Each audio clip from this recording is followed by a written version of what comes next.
Good morning. Here we go. I saw in the hey, there's the focus. I better not do that. Does that always happen when I guess not.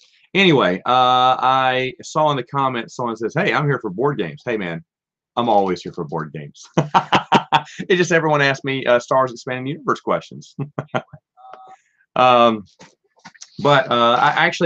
I was up super late last night because we were playing board games. Someone said, "Well, I heard you like board games." I was like, "Sure." And they said, "Do you want to play?" And it was an old game. Yeah, I play vintage games too. And it was the game was called Sequence. It's just, playing cards, trying to hit bingo with them. And the jacks do different things. Sometimes they're wild cards. Sometimes they remove. A one-eyed jack removes cards from the board or moves tokens from the board. And two-eyed jacks are wild. And excuse me, I had the greatest time, and the missus did too. Mrs. rarely plays, but she was excited to play, and we kept going for one more game, one more game, one more game. It was like 1:30 by the time we got back. So I actually had to have my alarm. I got sleep in my eye right here. I'm so sorry. I actually slept in today for the first time like ever. I'm so old these days that sunlight wakes me up. Literally, sunlight. If it's super sunny outside, I'm up.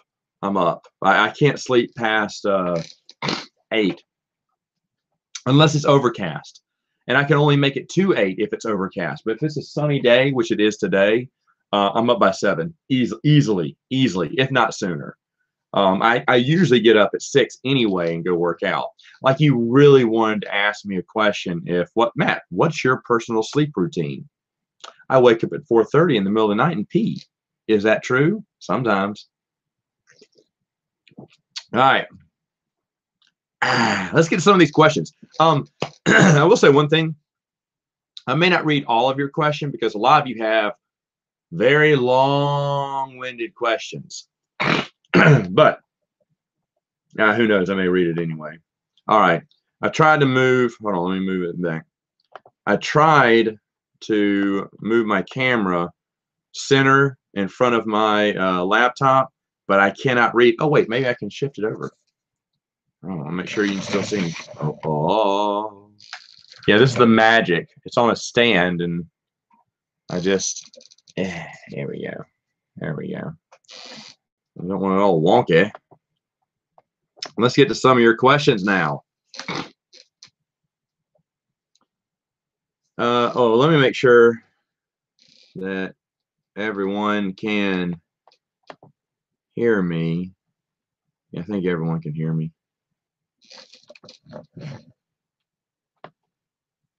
Yeah. Here we go. So I always have to make sure. I keep forgetting to make a sound check.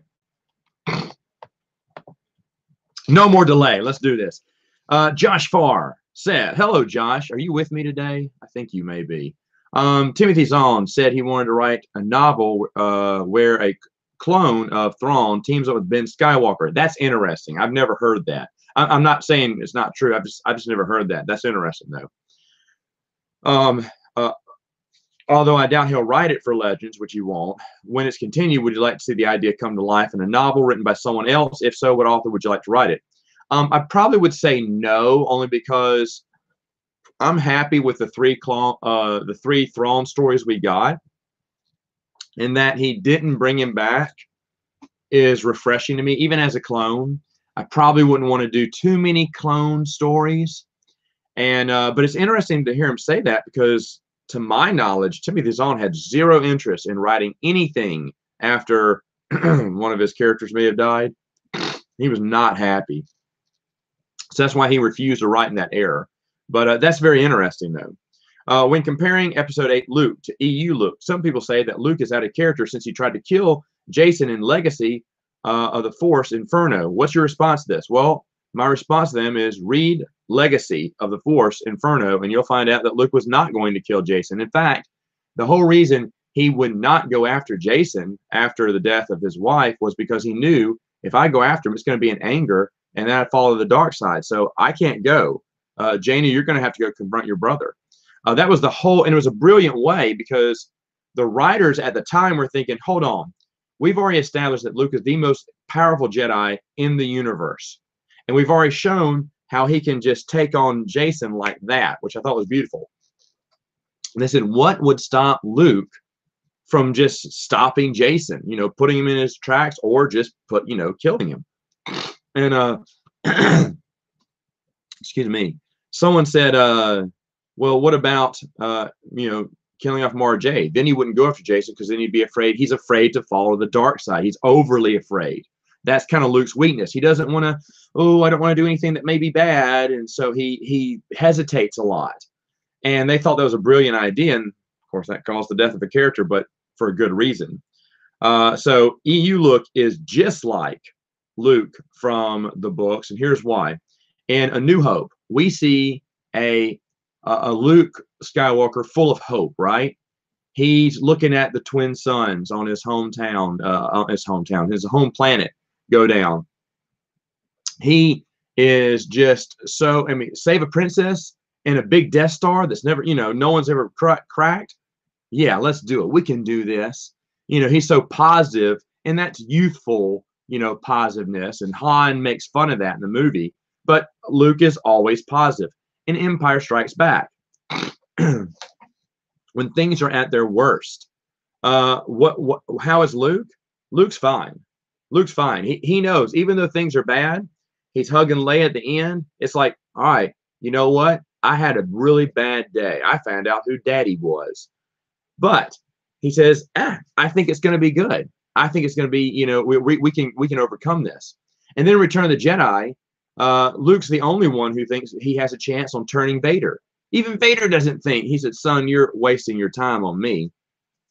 And if I was Luke, I'd have been like, well, crap, this plan didn't work out very well. But of course, Luke knew, and Luke remained hopeful. Now, I haven't seen the sequels, okay? I haven't seen the Disney movies, but from what everyone on my podcast tells me is Luke lost hope. You should quit. The Jedi are dead. Just give up. Wait a minute. You were the most hopeful person, and you've seen impossible odds been overcome by destroying the Death Star, by bouncing back against the Empire with a bunch of fuzzy teddy bears. Sorry, no offense. But anyway, yeah, EU Luke is more in line with the books than Episode 8 Luke, as far as I've heard from Episode 8 Luke. I can't really speak, excuse me, to Episode 8 Luke, because I haven't seen the movie. But EU Luke is just like the books. Correct me if I'm wrong, but I remember you once said you thought Luke should have married someone else instead of Mara. Who is that character? Should I say this? I guess.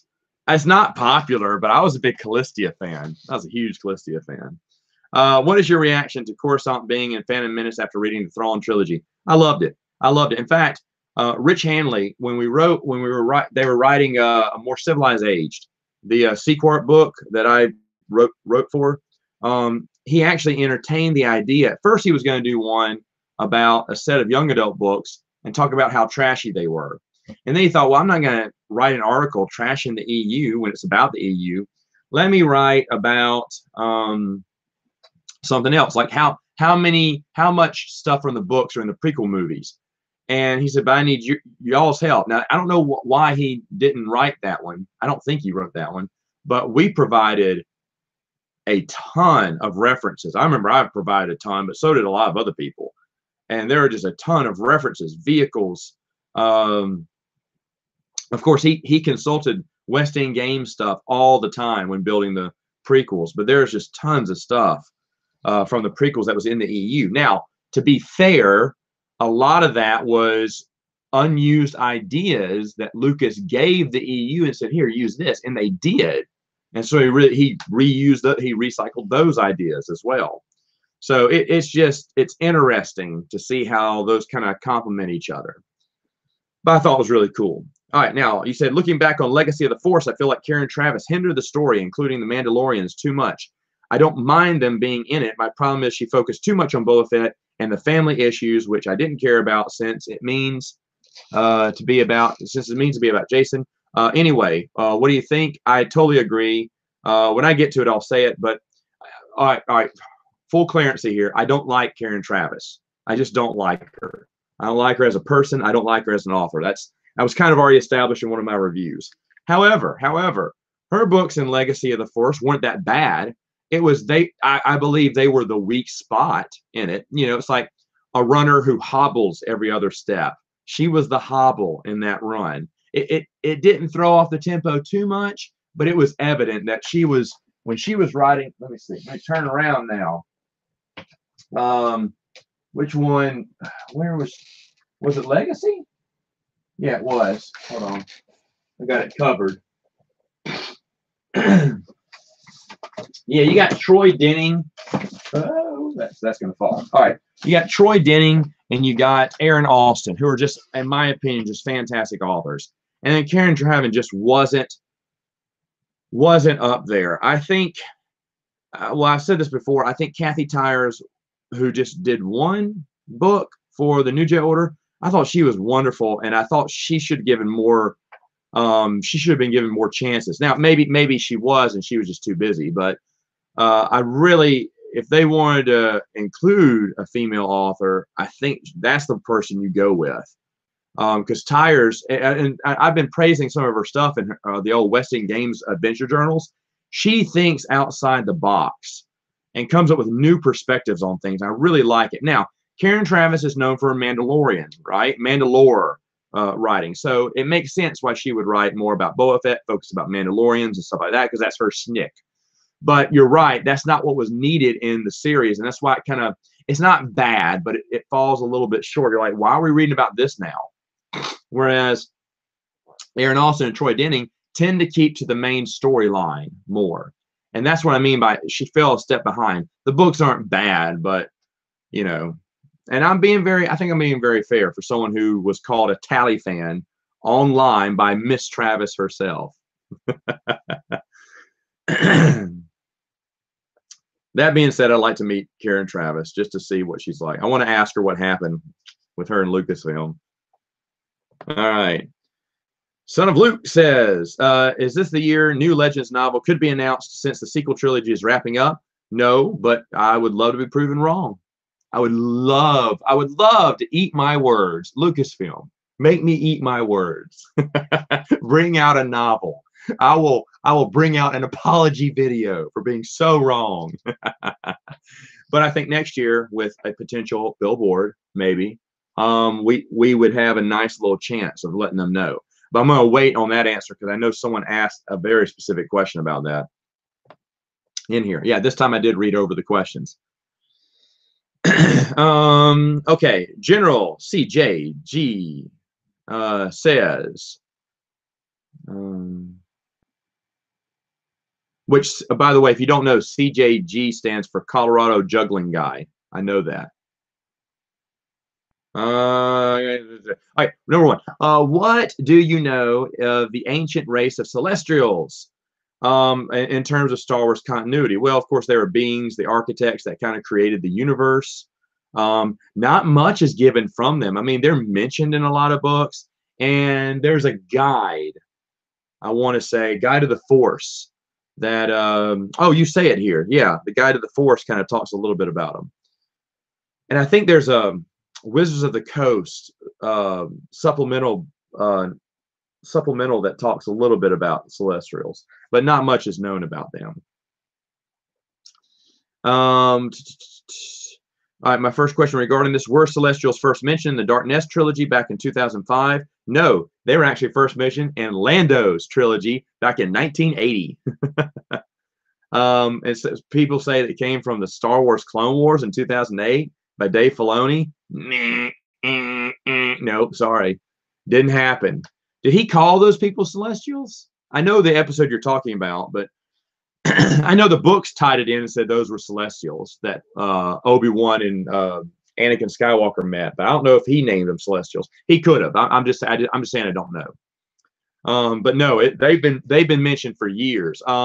They were mentioned in I think it's the Corellian trilogy too, and those were in the late 90s. So yeah, the Celestials have always been around in the EU almost since the very beginning. Hmm. What did you name? What did you and your wife decide to name your twin babies? I hope Jason and Jaina or Luke and Leia. You know, well, actually, and I guess I didn't say this, but we found out last month they're both girls. So the missus is very, very happy, and I'm just gonna have to, you know, stay cooped up in here when those girls are born because I'll be outnumbered. Scary. Um, but the numbers we got, the names, the numbers we have for them is number 1 and number 2. Excuse me. The first name we came up with, and these are all subject to change, is Meridian Lee. Lee is after my grandmother, and we're going to call her Meridian. And the other one we're going to call Piper, and her name's going to be Piper Gwen, and Gwen is my mother's middle name. So that's what we're going with right now.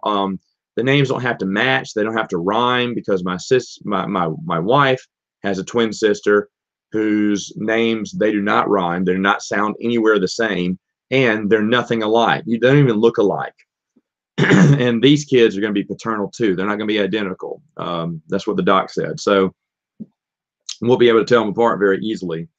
But anyway, so the missus is super excited. She went to the doctor 2 days ago for a checkup, and they're about 1 pound right now. We're about 5 months in, and they're doing really well. So she's good. When we take down the Christmas stuff, we'll be getting the nursery stuff rocking. So she's super excited about that. I am too, of course. Finally, you are going to Empire Strikes Back in a few days later. About time.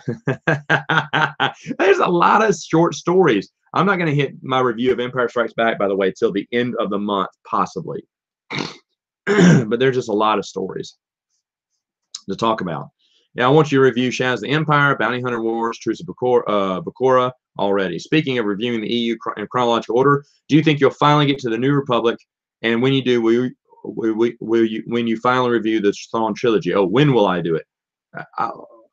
I'm going to be very conservative on this. I'm going to say 2020. I'm going to say it's not going to happen this year. The reason I say that, and it could, I mean, it could happen this year, definitely. But I just don't know. I don't think there's enough. I don't think there's that much material between Empire and Jedi. There's a lot less there. And then shortly after, it starts getting, you know, the comic books and short stories start dying down. So we're doing a lot of, you know, there's a lot less material now through this rebellion era, but that's still going to take me at least, and I'm spitballing here, 3 to 4 months. Okay, so mid-June, July, I'll get done, and then kick it a few more months later to get done with all the extra post-Jedi stuff that's out there, and then pretty soon I'll be starting on the Bantam books and everything. And I mean, I'm definitely going to review Shadows of the Empire this year, maybe even the Bounty Hunter Wars even. But and Truce of Bakura could be possible. And eventually, yeah, Thrawn could be late this year. But, you know, I don't know. I'm doing the study. I'm about 2 months ahead in video-wise on writing out these episodes and what I want.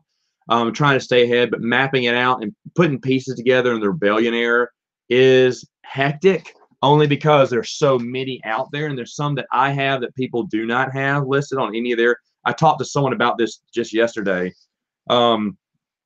He's actually been watching my videos and making a timeline based off my videos and doing corrections based on some of the things I've said too. And it's he emailed it to me, I think last night or 2 nights ago. It was very impressive. I wouldn't do that. I was going to do that maybe like after everything was done, but he's already doing it for me in a way. He's not doing it for me. He's doing it for himself. But I thought that was really nice, and it looks really cool. But I'm glad he's doing that, because a lot of people, well, no one, let's just say, no one is doing what I'm doing. I'm not trying to pat myself on the back or toot my own horn here. I'm just saying that I'm trying to do this by story, by book, by comic. And people like to do it by sometimes page. Joe Bongiorno, who has an excellent timeline, he'll do things by, okay, you have to read chapter 7 and page 554. You know, and then now you read this, and then now you read page 556 of this book. And Nathan Butler, who's a really good guy too, breaks it down by, you know, occurrences, which is just insane, the amount of hours that took together. But I want something simple and straightforward, like a reading list, to say, okay, read this. If you want to read in chronological order, read it this way. You know, it's not going to be perfect because I'm having you read the novel of a movie before you read all the stuff that happened in between the, you know, Empire and Star Wars and pretty soon Jedi, you know, but I'll let you read that after you read the main novel. And so I'm doing it like in a reading list order, which I don't see anyone has out there. And then some of my books and short stories and children's novels, I am getting a little excessive in that matter. But I even tell you in my video if it's worth your time or not. And a lot of the stuff, a lot of the short stories and children's books don't really connect to anything. And so it's up to you to collect. Even though this guy was telling me that he has a very massive collection since watching my videos. And he feels that he has a, and a lot of people are trying to get, you know, a collection just like mine. And you don't have to do that. But, you know, I understand. And then you're always emailing me, Matt, I can't find a copy of this. I'm going insane. I said, I know. It took me forever, too. He told me one of the books, it was the Clone Wars web strips, trade paperback. I got that thing. Well, I won't say. It was cheap because no one knew what it was back then. And he said there's one on eBay for like $695 plus shipping. Ah, I would not pay. I would pay $6.95 for it. $69 and $70 maybe, you know, because you really need it. But whoo, $695. And that's just a fad. Someone else will put it up there because they won't know what they have, and they'll put it there for $30, and you'll find it easy. But anyway, I ramble. Let's go on.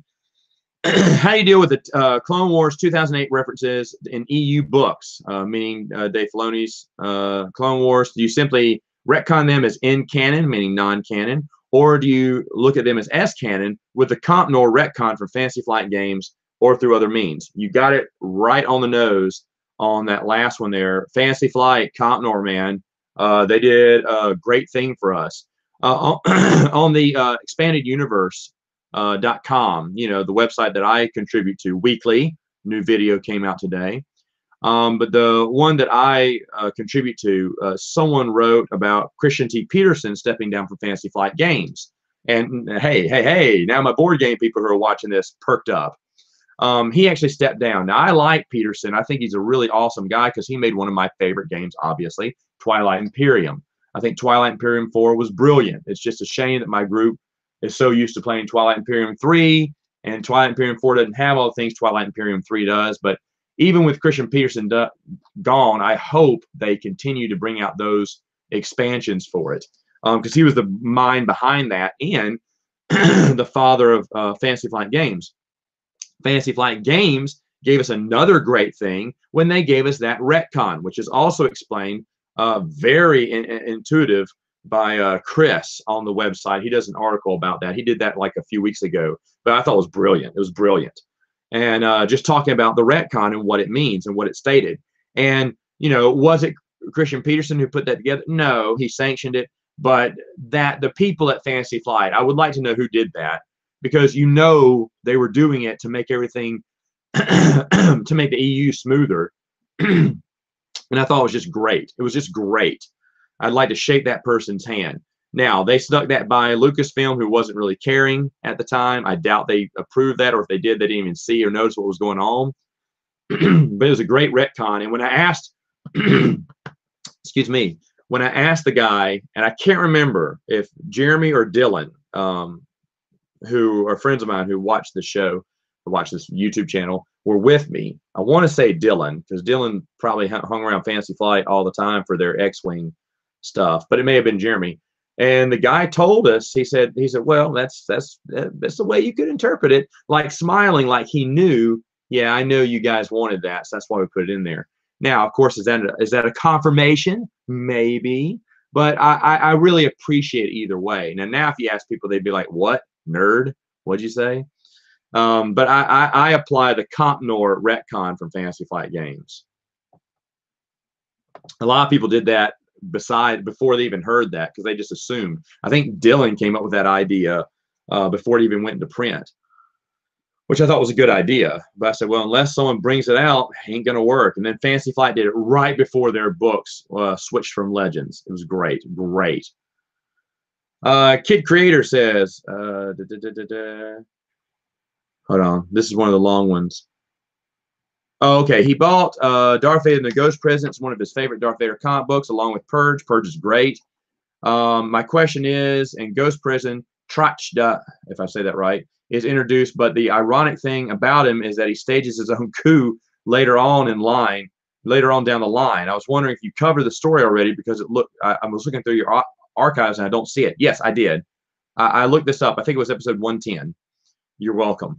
I know everything gets kind of lost in translation. I try to title those. I think I titled it Vader comic books, but sometimes I title the main thing I'm going to talk about, and then I subtitle all the little things I talk about, and I try to make it by the searches. I even you can type in the particular story and then put Matt at the end, and it should pop up. It did for me, at least. That's how I found it. But yeah, I don't go into the story as much. I give a brief overview because I try to avoid spoilers. You guys know this. Every once in a while, I have to talk about a spoiler, and I'll mention that if it's a big spoiler, like the death of a character or a big reveal. Sometimes I have to spoil something because I have to talk about the next issue in the comic book that came out too. But I really want to give you the overall story arc, and then maybe consider this like a little advertisement, for you. And then I talk about its connections in the EU, what I thought about it, where I was at, my memories of it at the time. Because to be honest, a lot of these book reviews people have done on YouTube. People have done, when I was doing my book reviews, I went, what do I want to do? Do I talk about the story? Everyone talks about the story. And there's nothing wrong with that. There's nothing wrong with sharing the entire story and your thoughts about everything. That's actually what a proper book review should be. But I wanted mine to be a little bit different. So I spend a little, what do I do? 1-2 lines on the overall summary of what it's about. And then I give you my thoughts, I try not to spend that much time on stuff like character turns, and unless I feel it's necessary to talk about. And I try to keep it as mysterious as I can, maybe to perk your interest to give it a shot. Remember, even if I don't like it, that doesn't mean no one will like it. My opinion back in the day, I think I did a Matt chat, or I'm doing a Matt chat about this. My opinion back in the day was very unpopular, according to the online forums.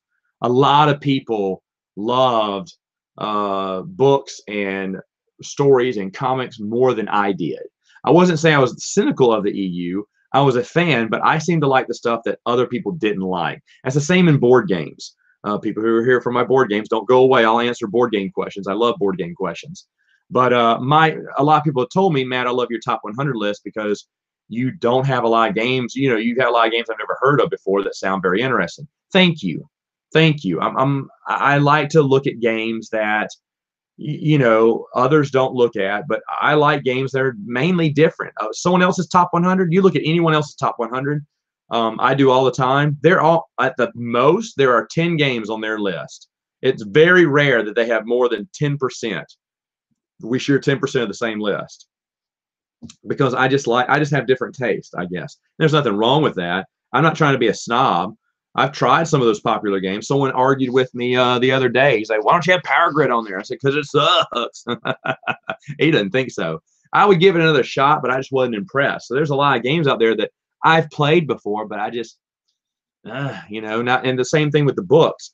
I would reread any of the books I hate. I would read even what was the Dawn of the Jedi. I would read it. I'd reread it with an open mind, trying to see if I could like it again. When I reread these books, I'm not going to skip over the ones I hate. I'm going to reread them to see if there's something I can like about them. I'll give them a second shot. But, there's a lot of things like Shatterpoint. Everyone loves Shatterpoint. And no, I couldn't stand it. And I like Matthew Stover. But anyway. All right, your second question, Kid Creator. In 2018, a group of friends introduced me to D&D, and I discovered Force and Destiny. Can you explain if it's similar or if it's at all than the different expansions like Age of Rebellion and Age of the Empire? I also want to make sure that these expansions don't dive into the new canon, because I saw the rule book with Ahsoka from Rebels, and I wasn't sure what they do with the new canon. Okay, let me tell you. Here we go. You collect an Edge of Empire. I don't know the publication dates. I can't give you you have to look at the publication dates. But the last publicized Edge of Empire in my collection that I could tell did not delve into new canon was Fly Casual. I'll pull this one off the bookshelf. Fly Casual. That was the last one before they switched to new canon. For Age of the Rebellion, it was Desperate Allies, which was really fantastic and insightful. Desperate Allies before they switched to, and they started including new canon stuff. For Force and Destiny, there's not much. Now, there's not much. I have the beta book, the beginner's game, and the Force and Destiny source book. And the Force and Destiny source book, of course, is where that retcon came from. But also in the Force and Destiny source book, and by the way, I'm super jealous that you're doing the RPG. I have a buddy of mine. He was, I think he still is. I don't know, but I think he may have stopped. He was doing a D&D game. A lot of my board game group leaves me and starts going to D&D, like all of them. One of my first group, they moved out of town. But even when they're in town, we don't do board game. This is the first year they didn't come over to do board games with me. Not that they have to. And I was a little upset. Not like we're not friends anymore. But I was like, oh, guys, don't you want to do board games anymore? But they have left me because they love Dungeons and Dragons, D&D type, RPG type stuff. And I have a lot of friends. There's still some friends in my gaming group who do not come because that's D&D night. I'm going up against D&D night now, and they were a board game group, and they switched to D&D. So I'm guessing after a while, your taste evolve, and you want to do D&D and go even further into the story. I understand that. I get that. And to be honest, one of the dungeon masters, who's a good friend of mine, told me that when they're done, he would love to do, because he saw that I had all the West End game stuff. That's the stuff he used to play back in the day. He's like, this is awesome. He said, dude, we can totally do adventures. Have you done that? I said, no, I would totally play, RPG Star Wars. So who knows? Maybe I'll give up board games and go straight into RPG too. Because I played a little bit with some friends in Phoenix. Absolutely had a blast, even though they did a silly D&D, and that's kind of up my alley. I like silly and ridiculous, but I'd like to play a serious one too and see what it's like. But anyway, Force and Destiny has, in that source book, that's when they announced, hey guys, this is Legends. This is new canon.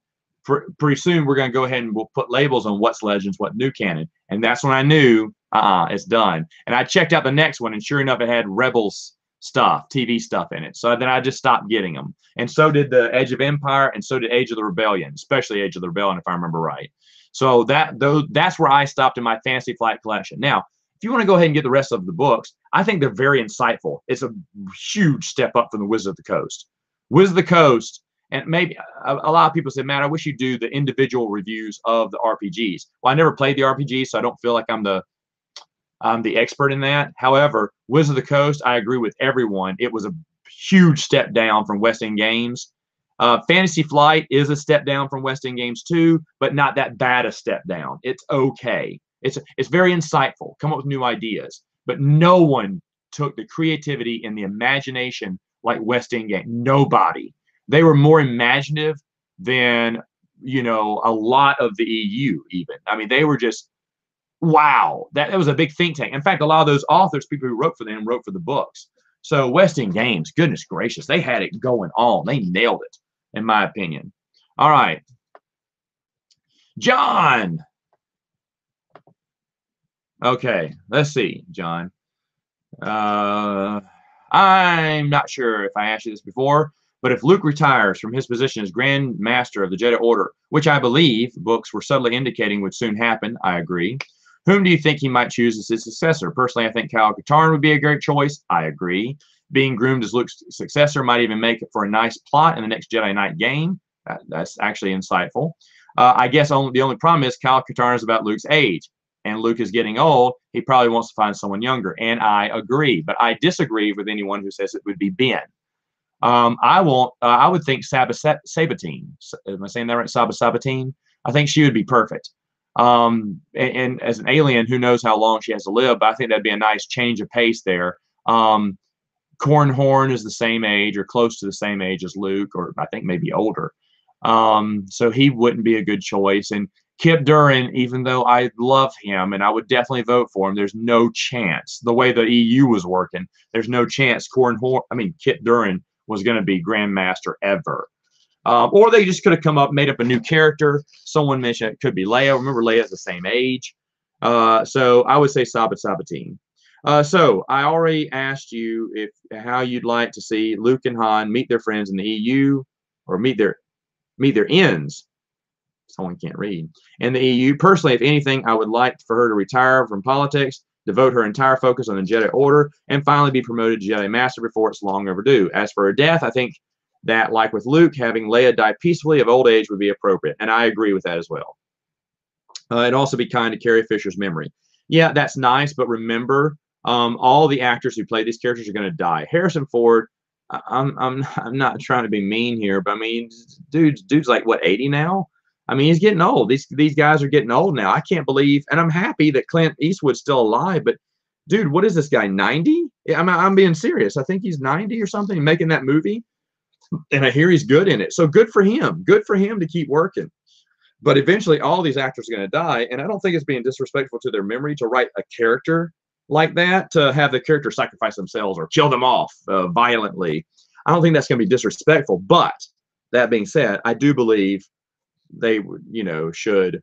I would like for her and Luke to die peacefully, kind of like Admiral Akbar did. Maybe I misunderstood something when you mentioned your previous videos, but did you say that you and the missus are expecting? Well, I answered that question, didn't I? Yes, we are. When did the request for more legends become a demand only for a certain era? It was a campaign more for legends plus a specific era, except for the rebellion era, or is it just more legends? I don't know if it's become for a specific era. I don't mind it going anywhere. The thing is, though, I would personally like post-Jedi stuff. But if they want to make more prequel legend stuff, or whatever, or finish, what's the, oh goodness, Force Unleashed novel, put out the third version of it, complete the story. I'm not opposed to that, to anything else they want to put out. So I would like, even though it's true, I'd like certain eras to come out, like the post-Jedi era. Anything new legends would be fantastic for me. Wicked Warwick. Do you think JJ will bring back Luke in episode 9? I don't care. I think if he doesn't bring back Luke, it's stupid. But the thing is, though, didn't Luke die in episode 9? I mean, they bring him back as a Force ghost. But again, I don't really, in a nice way, I don't care, because I don't care about the news stories. But I think he'll bring him back as a Force ghost, if you want my opinion on it. You think fans are going to, and if they don't bring Luke back, fans are going to boycott episode 9. Well, fans are not going to go see episode 9 because of episode 8 being so bad. But mark my words, episode 9 is going to make tons of money. It may not make as much as the previous. It won't make as much as Force Awakens, and it may not even make as much as Last Jedi, but it will still make money. I think the last 6 seasons of the Clone Wars, being both Republic propaganda and Imperial propaganda, and the New Republic propaganda is even better than just being Imperial propaganda. What do you think? No, because then you're like, well, then what was the purpose of the story? That it was Imperial propaganda, and they changed the story for whatever reason. In the book, I mean, the Force and Destiny RPG, he even says, I don't know why they changed certain things. No, it's just a way to say, yeah, I know this doesn't make sense. It's just a big Band-Aid we're putting over it. But I enjoy that idea, because people do in wartime make propaganda videos, which is what those Clone Wars start off being. Remember, it was an announcement by the Republic, just saying, war on Kamino as as Anakin Skywalker invades the forces. Obi-Wan, General Obi-Wan does this. And so it's obviously a propaganda war film, which they would lie about that. And this has been going on in history forever. They reported that in the newspaper back during the war that Napoleon Bonaparte was a very, very short man. And they exaggerated how short he was so that people would mock him. And he was short, but he wasn't as short as the newspapers kept reporting him to be. Some newspapers reported him to be like 4 foot tall or something, like a little child. And so that way you shouldn't be scared of Napoleon Bonaparte. He is a little man. Ha, ha, ha.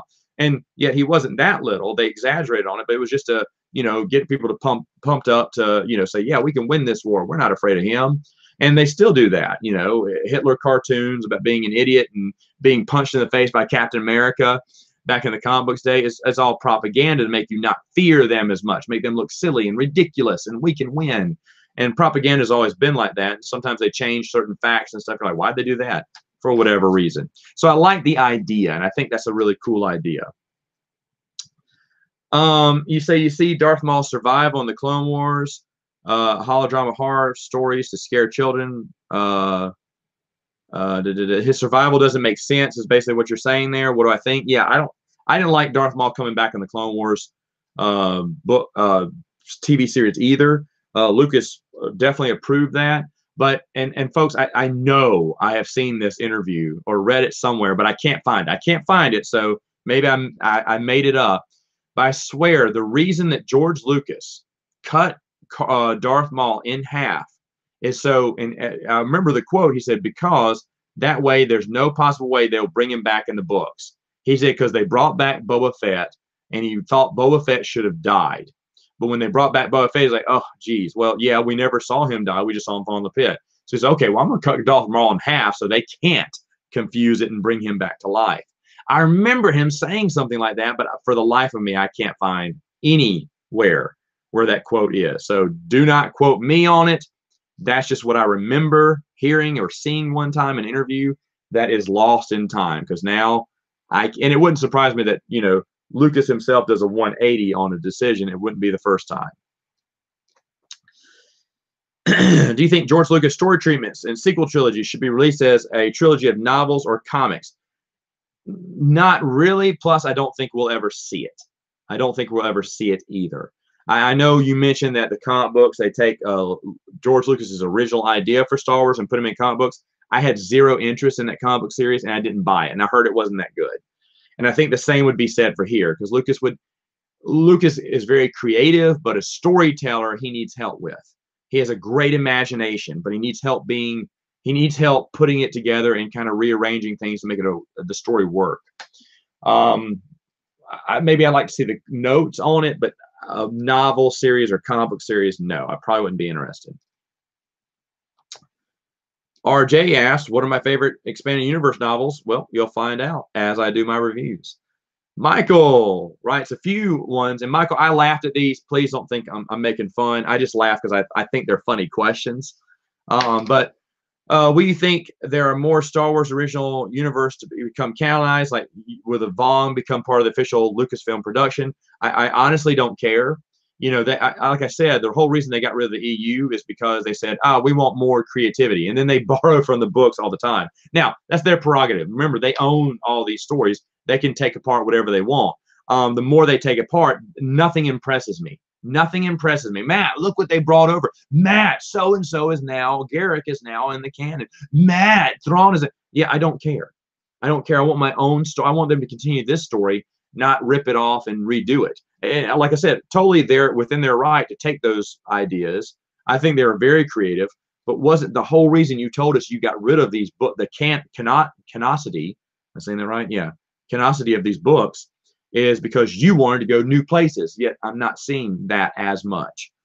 Anyway, on Star Wars Legends versus Canon, would you be more interested in making a versus series? No, because a lot of other people do it, and I think they do it well, and I don't need to make a versus. I know versus videos are very popular and everything, but the difference, and I'm not saying these people just do it for the views, even though I'm sure they do. I'm not that interested in making I'm not interested in making a career on YouTube. Remember, I'm not the guy who just does a video like some people online just do videos constantly repeating themselves of the same thing because they know if I bash the new episode 8 for the millionth time, people will watch my video, more people will subscribe, and I'll be able to sell my own merchandise. No, if I ever someone approached me recently and asked me if they could do shirts for me and sell them and give, split a profit with me and everything. I would do shirts because I think that'd be cool. I wouldn't necessarily care about making the money. I mean, yeah, I'd have to get a lion's share of that, but it wouldn't be about the money. It'd be about, hey, it's cool to have Matt's Expanding Universe or just do Expanding Universe, as long as I don't say Star Wars, I can get away with that. I think that'd be cool because those are shirts that I would probably want too. So if something I would want, I would do it. But then at the same time, I don't want to be like, hey, buy my merch, smash that like button, subscribe for more videos. I'm not that guy. I thank you. If you want to subscribe for more videos, thank you. Thank you, everyone who subscribes to me. That's great. But I'm not here to be popular on YouTube. I'm here to talk about books I love and board games I love or don't love. I get and review. And I think they're okay. Even though that doesn't happen that much. But You know, those are my two hobbies right now, and I love doing that. That's why I do it. I actually started the board game reviews basically because I was tired of reading the rules. When I started getting a lot of board games, like, dude, I need to start making rule videos because I can't remember. And I'd rather just watch a video, but it was hard looking it up. So now, yeah, we at board game night, sometimes if we play through the stack of board games that I have set aside for that evening, if we pick another one, I'll turn my YouTube channel on and say, okay, let's listen to Matt tell us how to play this game. They're like, well, you don't remember? Dude, I have over 200 games, but I don't remember all the rules from all of them. I don't play them as much. So I have to look at the rules and go, oh yeah, that's right. And then we start playing. But I do those just for myself. I know that's very stupid, right? But that's why I started doing the videos. I had no idea people would start watching them. I'm really happy. I'm really happy I could help introduce new games to people. I'm glad that's my schnick. Because I think there's people who do reviews really good. They're really good in their reviews, and I'm okay. But I'm just trying to get I'm trying to get it done. You know me. I'm trying to get it done as fast as I can, but be informative. Talk about. I focus on the setup, what you need to set up, because that's very important to me when I'm playing a game. And then go hit the rules. I don't hit what all the cards mean and stuff like that, unless it's a zombies game. I do make an exception for zombies games, but that's because I used to do that back in the day. And but I do an overall route. I try to keep it short, straight, to the point so that anyone can set up, learn, and play. Are there better, faster ways to do that? Maybe. Maybe. And I like to improve the way I do board game reviews, to be honest. And it's the same thing with my book reviews. You know, I try to make them short, to the point, and just try to tell you, here's the connections, here's what I like, here's if you should really worry about getting it or not. I know not everyone has this unlimited budget where they can buy all this stuff. Okay, so I try to focus down on maybe what would interest you to get. And some of you just get it a group at a time. You know, you save up a little money and buy a few of the books. I know how that is. I know exactly how that is. Anyway, you didn't want all those answers, Michael, but I gave them anyway. Who is your favorite female Mandalorian character in the Star Wars Expanded Universe or in Clone Wars? Well, dude, since there's not that many, I don't know. I really don't know. There's not that many female characters. Which female Star Wars character would you want? Here's the one I must have misunderstood, but Star Wars character, will you want to make more love for your interest? Oh, well, make sure the missus isn't listening in. Okay. I don't know. Which one? I don't know. I don't know. You know what? I wish we could see more of Scarlet from what was the one I just reviewed? Goodness gracious, Matt. Where's your memory today? Oh, good. It's on the tip of my tongue. Goodness gracious. Idiot. I just reviewed it too. Honor Among Thieves. I know there's a billion of you yelling that into the chat room. Honor Among Thieves. I would like to see more Scarlet. I thought she was a good character. And this is another. Which Star Wars whitehead male or female character is your favorite expanded universe? Whitehead or white-haired? If it's white-haired, maybe Winter. I think she's really cool. I'd laugh at that one. You probably meant white-haired, but whitehead, yeah. All right. Tell something. What lightsaber combat techniques you would want to use? What lightsaber technique I would use? I think I've said this before. I really like, and I could be wrong because I did not look up the lightsaber techniques, but I think it's number 4. It's the defensive one where you're on the defense the whole time and you wear your opponent down because they can't stop, and then when they're worn down, you strike. I think the only one that is recorded using that is Nomi Sunrider, or that we're told is using, and that's in the guide to the Force. And I remember reading that. I was like, oh yeah, I love Nomi Sunrider. So I said, yeah, I would adapt her strategy. That's really, and it's unique because they couldn't point out. They could point out a bunch of people for 3 and one person for 2. 2's the elegant way, like Dooku's way. A lot of people do 3.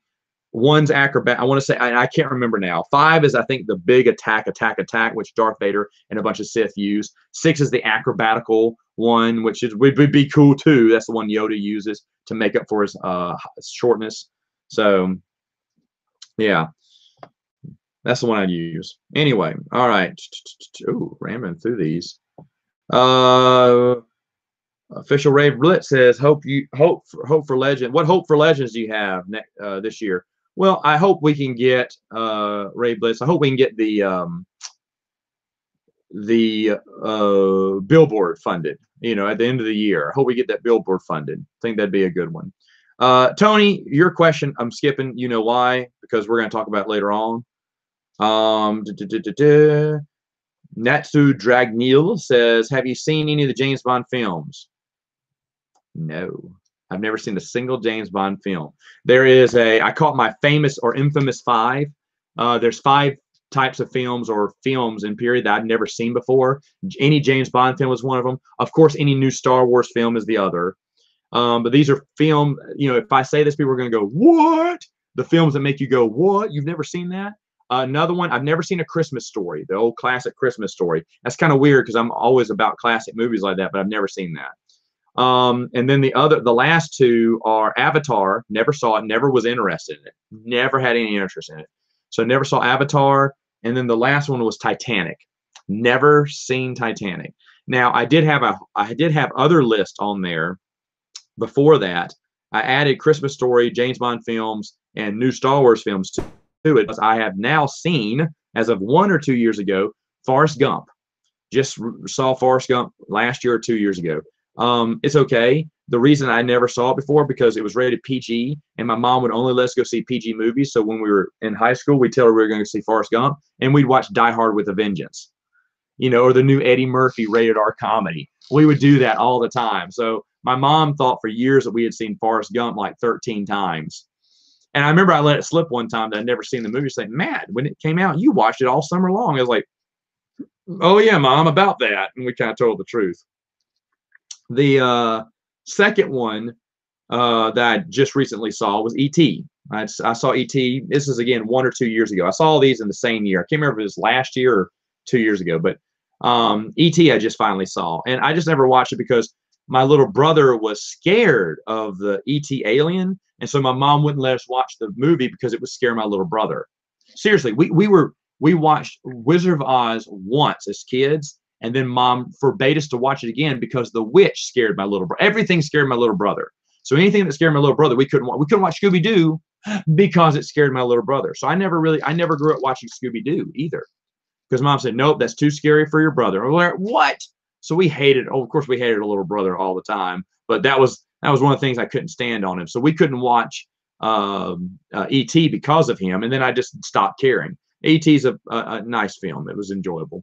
And then the third one was Goonies. I'd never seen Goonies, and we were set to watch Goonies, but my grandmother rented it and thought the kids' mouth, you know, the kids cussing it, and she just thought they were just foul-mouthed little children, and we shouldn't. And she told my mom. Mom was like, that one's off.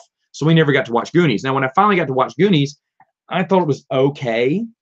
I didn't think it was that good, and I was embarrassed because the reason I don't like it is because I'm older. I'm not a kid. If I was a kid watching that movie, I probably would have loved it. And I do regret not seeing that in the 80s because I think I would have been a big fan of Goonies. But because I didn't watch it till years later, it doesn't have the sheen and shine as it probably should be. A lot of these old movies, you watch them now and you think, oh yeah, it's kind of stupid. If you would have seen it back in the day, you'd have loved it, like Ewoks. You know, I love Ewoks, but I totally get why people wouldn't like Ewoks. What if in episode 9, I don't know what they're called, porgs or something, pogs. Anyway, what if those people defeat the Empire in the series at the end? A lot of you are going to be going, oh, that was so stupid. But there's going to be one little kid in the theater going, yay, I love porgs or whatever. I don't know why you'd love a porg.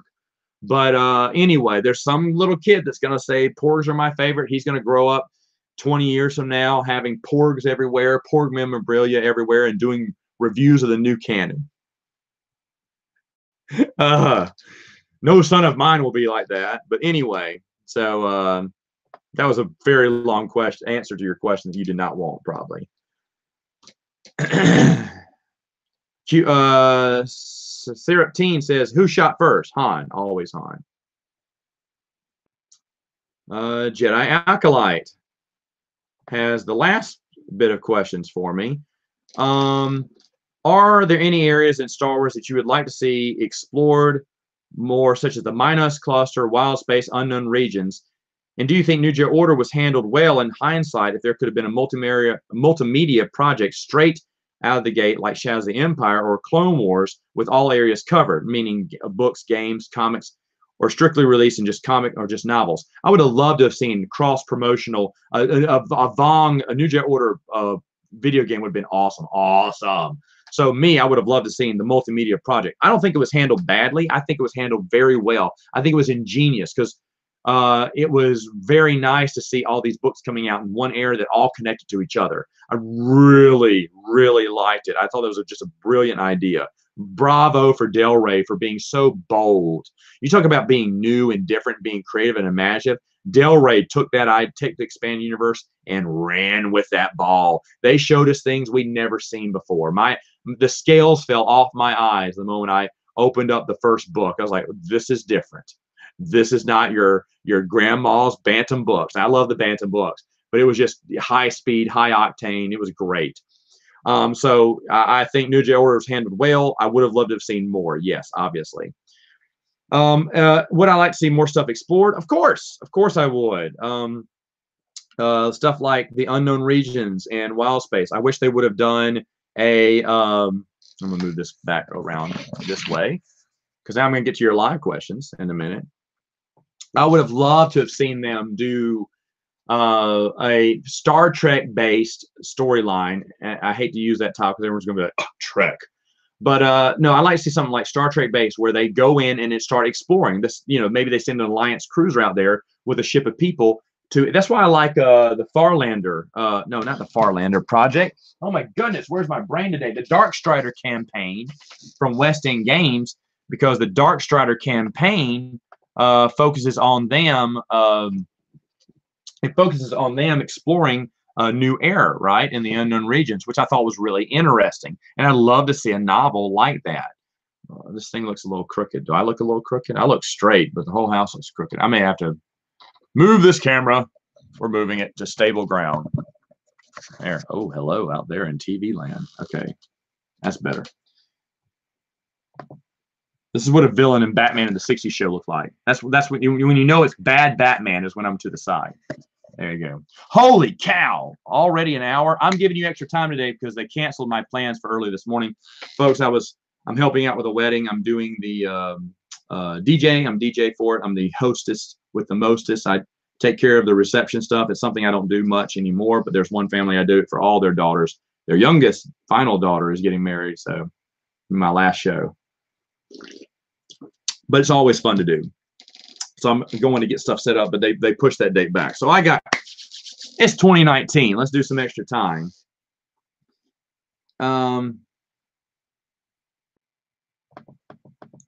Let's see here.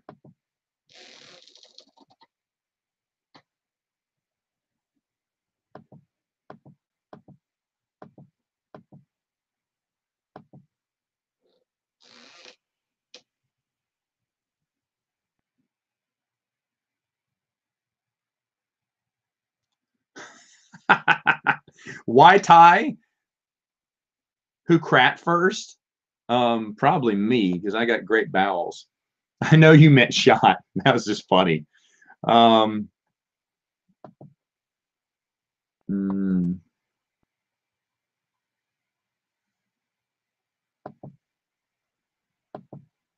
love the review you did on Fireball Island. Thank you. Fireball Island is a really fun game. My nephews at first were so on it, then it's like, we can play it again. We can play it again. Hey, did you play Fireball Island? In fact, over the holiday, I felt kind of bad because they wanted to play the most requested ones. We played Descent so much Thanksgiving Day that I think they're burned out. I think they didn't ask for Descent this Christmas, which is really weird because they always want to play Descent. But I think they're burned out of Descent. But they wanted to play Fireball Island and Spartacus. And sadly, I did not bring. We brought Fireball Island out, but Spartacus, I brought it. And that was the day that they were watching their movie and they didn't want to play games. So I didn't bring it back. But those were the most requested games by my little nephews. Fireball Island is a lot of fun. I like the expansions, but I am biased, just like I think a lot of those reviewers are, because Fireball Island was my Grail game. It still is. It's a game I had as a child and I always wanted it. I got it before the price shot up on it. I hope the price of the original is going down now so more people can experience it. Do I think it is a better game than the original version? No, I think the new version is definitely leagues better because it adds more depth to it. But the base game was fun too. Now, someone I know, my buddy THX1138, wanted me to do a side-by-side comparison. I didn't want to do that because I've already reviewed the original one. Plus, that is a lot of table space. Holy cow. There's a lot. Both games would take up just enormous amount of table space. Could you combine both of them for some super uber game? I don't know. But that THX 1138 definitely could.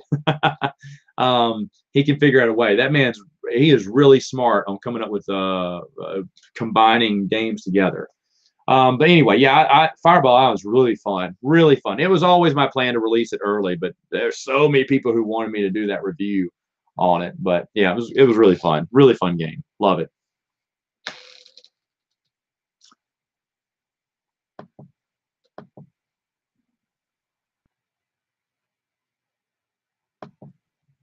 Favorite non-Star Wars books, Fire Screen? Sure. I'm a big fan of the Dune books, Frank Herbert's Dune books, and I love Brian Herbert and Kevin J. Anderson's continued series on that. There's only one Dune book by Kevin J. Anderson and Brian Herbert that I thought was a waste of time. I want to say it's Winds of Dune. Other than that, they're brilliant. Winds of Dune is okay. It's just like, what's the point? It's like they go off on a rock and Jessica tells a story about her son Paul, and you're like, okay, what does it have to do with anything? Doesn't seem as epic. I hope they come out with more stuff, but the only thing that's come out is the self-published Tales of Dune, which is all the collected e-stories and short stories, which is nice. I love it. And I'm glad they made a hard copy, but it looks like they're done with Dune, at least for now. And that's sad because Dune is just brilliant. Of course, every time I read the Narnia Chronicles, it gets better. I read them just this past year, and they're even better than ever before. I love the Narnia books. I read the Space Trilogy again.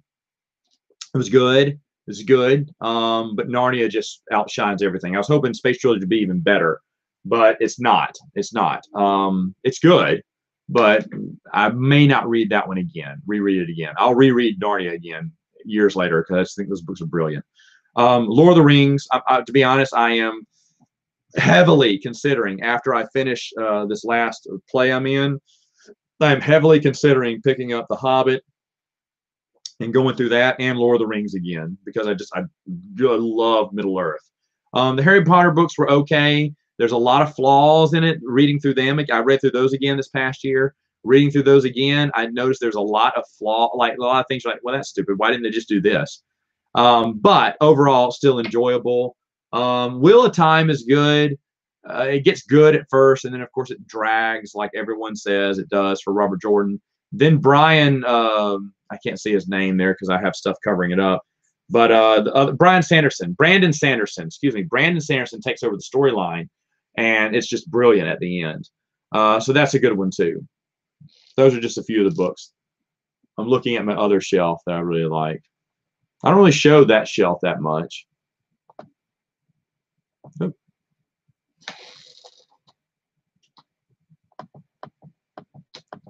And hello from San Francisco.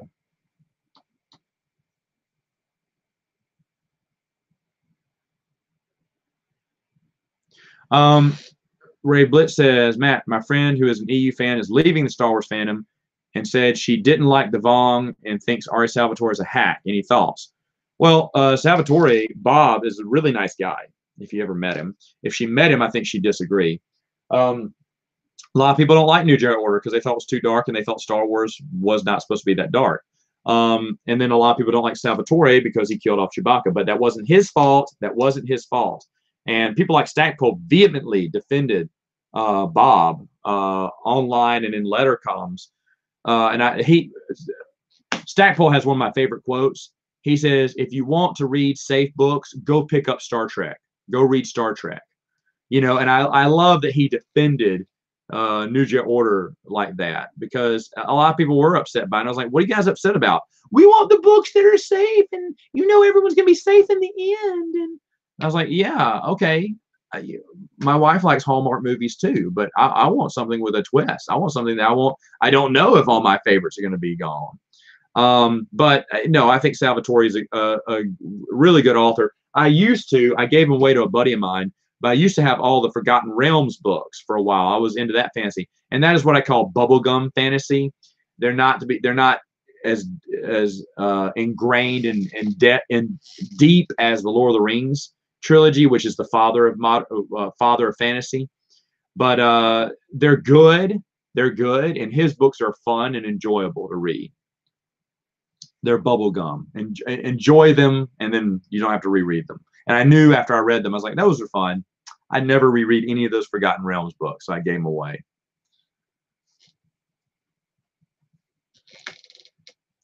You said Fire Screen said, currently reading Heir to the Empire for the first time. What are some other stories you would recommend starting with?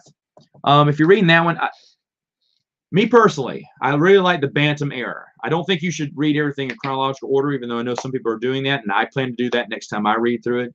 But Truce of Bakura, Corsair Princess Leia, X-Wing series, stuff like that. The Bantam Era books I really enjoyed, and then jump from those to the Del Rey New Jedi Order stuff. I would go through that. Look at the Bantam Era novels and read through those, and then move up. That's how I would do it. Just me. You know, people may disagree with that, and that's totally fine. You know, you should go with what your interests are. If your interest, it seems to be, are post Jedi, then that's where I would go, because I'm a post Jedi guy too. In all regards of clones, Brave Blitz says, do you think that they should finish the storyline for Jaden Core? Yes, I would love to have seen a finished storyline for Jaden Core. That we never got one, and I thought he was an interesting character in his 1 or 2 novels that we got to hear him. Vong technology versus the Galactic Empire, the First Order. Who do you think is better? I don't know. It's kind of weird. I think, you know, there's a theory in the books they're presented that was the Emperor building up super weapons because he knew the Vong were out there and he wanted to take them out. We know super weapons do devastating stuff to the Vong. It would have been a great battle, and oddly enough, the Empire probably would have been triumphant if they would have had all, you know, his super weapons that would have wiped out his fleet and their fleet. The Vong would have been like, screw this, and left. So I think the Empire probably would have held off the Vong better.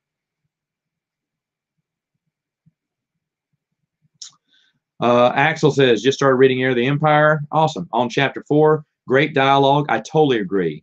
I totally agree. It feels like the characters from Star Wars. Zahn really hit the nail on the head with that trilogy.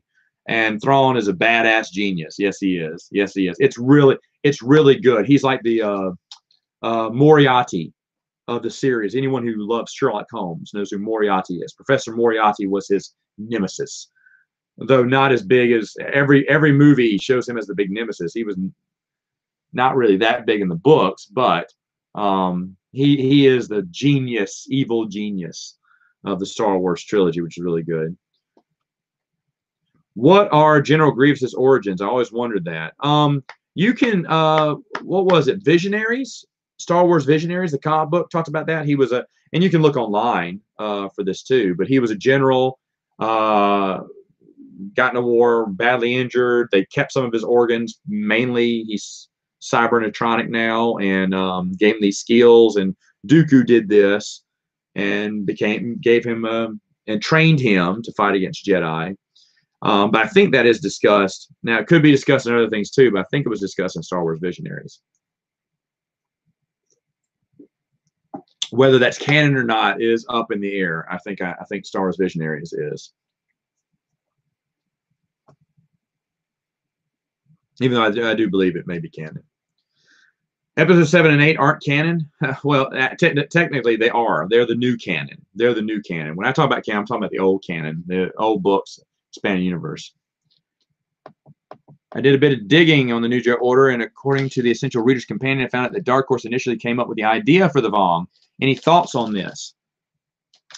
Yeah, Dark Horse thought about an invasion and everything, and they thought that'd be cool. I don't know if they came up with it. That's interesting. I'll have to read that Reader's Companion again, because what I remember is the books were going to do the Vong, and Dark Empire 2 was being written at the time. They said, hey, can we include a Vong in our book, but not say it's a Vong? And they said, sure. Well, they didn't really exactly know what the Vong were going to look like, so that's how we got Nominar, a hooded figure that we couldn't see, because he was being developed for the book series. But they knew about it, and that was the first appearance of a Vong. And for a while, Dark Empire 2, which is not as good as the first one, was selling out because people were like, oh, that had Vong in it. And so people were going back and trying to track down those issues. And I remember seeing it and thinking, oh, well, I didn't know what it was. I said, well, maybe they'll explore this in Dark Empire 3, is what I was thinking. But it turned out to be, I thought that was a really cool thing that they connected, because we find out Nominar's been there for quite some time. And it has impacted him, too. Great stuff. What's your favorite Clone Wars era book? Let's look at the old list here, shall we? I don't know.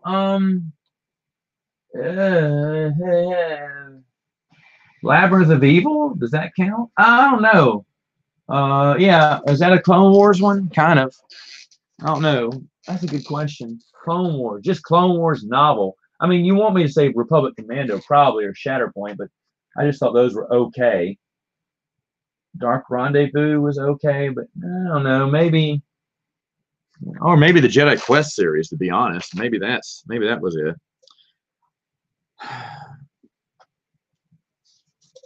Tony asked a board game question. Matt, have you ever entertained the idea of your own board game? Yes, making my own board game. Board games that I would love to see, but I'm not too smart. I tried to do one, and I'm just not that smart, about delivering mail. And I know there's a way to do it. You work up to a guy who's just walking around, to a guy who has a little car, the little post office little car, to drive in the big vans, the UPS vans, to deliver bigger packages. You're trying to deliver these packages in time, trying to get the packages. You're selling stamps to generate money to hire more mailmen, stuff like that. But I need someone else's brilliance to help me piece it together. You use the letters can be cubes or can be flat little chits, which are shaped like letters. I think that'd be kind of neat. Big packages can be big brown cubes.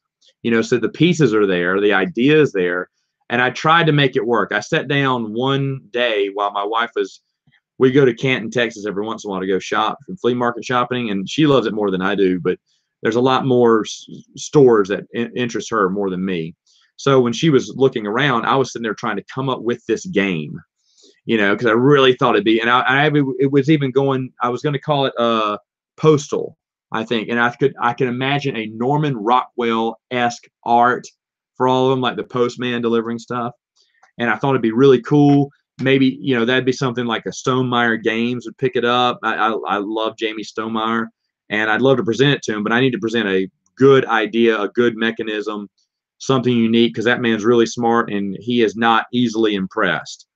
So, I mean, he'd be very kind on my idea, but definitely just say, nope, Matt, this has been done, or this is not new. You're basically just borrowing a bunch of, I would probably also borrow a bunch of things from other games too, because I'm just not that smart on it. I wish I was, but that's one of my ideas I really liked. My friend actually dissed Kathy Tires. Well, your friend sucks. I'm kidding.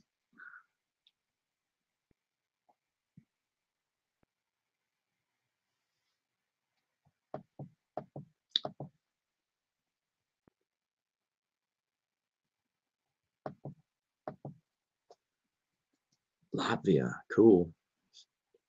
Have you seen this toys made the toys that made a Star Wars episode? What are your thoughts? Yeah, I saw it, and I thought it was good. I thought it was good. I love how the whole Kenner bought it for a song, and that's what had their big, and that Hasbro had the rights, and then forgot to pay the $10,000, and then Lucasfilm got to rewrite. That's brilliant, and so stupid of Hasbro. Which now they would never let any. It's so funny that now that times have changed now, that it was in mid-2000, that's the last time you'll see anyone drop the rights to a series like that, because you want to retain those rights just in case there's something. That Universal holds on to rights for no reason, just because they don't want to let anything go because it may get hot again. And that's the mentality now, but back then Hasbro didn't. It paid $10,000 and you could have kept the rights for Star Wars, making 99% profit or whatever it was. Ha ha! Great, would have been great. It was a good episode. I haven't checked out any other ones since then. I know they were coming out with more, but I just never checked them out after that. I don't even think I watched any of the other ones, even though I heard the G.I. Joe one was good. But I just didn't care about any of the other ones. Transformers, nah, you know. But I just really cared about the Star Wars one. I do care about those toys, but a lot of it wasn't that interesting. The toys I like in the 80s aren't that popular, of course.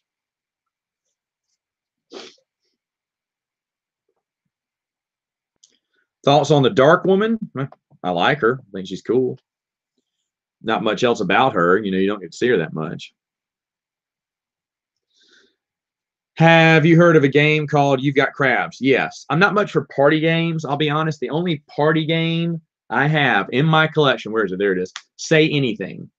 And it's been over a year since I played it. Not that I hate playing it. I just don't like party games. But if I'm in a situation where they want to play a party game, I will bring out Say Anything because I do enjoy that one. But party games in general, do not like. Apples to Apples, bleh. Cards Against Humanity is just the adult versions of Apples to Apples, and it gets boring after a while. What's the other one? Imagine If was okay, but I gave it to my little nephews. They thought it was hilarious, so I gave it to them because I really, once I had Say Anything, I don't need anything else. And I know there's a family edition, and there may be more cards for Say Anything. I would consider getting those, but I don't play Say Anything enough to where Say Anything gets old.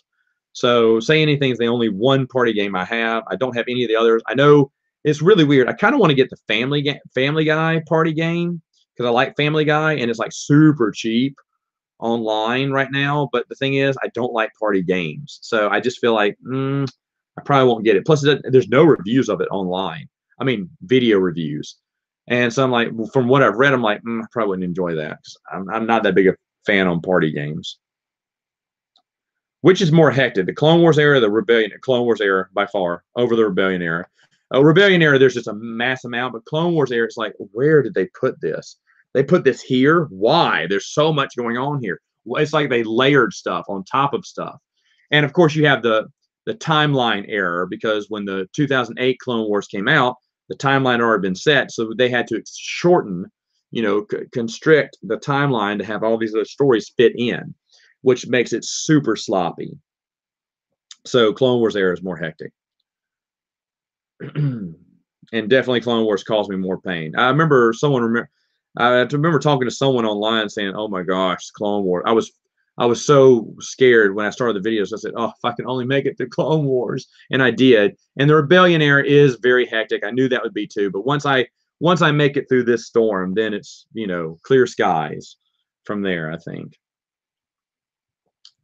Which is better, the Throne book trilogy or comic book, or the Throne trilogy comic book or the novel? I've never read the comic books. I don't care about comic books from novels, so I just read the novel. So I'm going to say novel. Plus, the novel is going to have way more stuff in it. The comic book is going to give you a visual, which I agree is nice, but I prefer the books over the comic book version.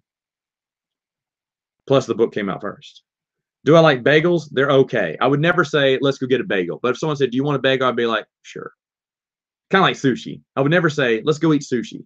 But if someone said, do you want sushi? I'd be like, okay.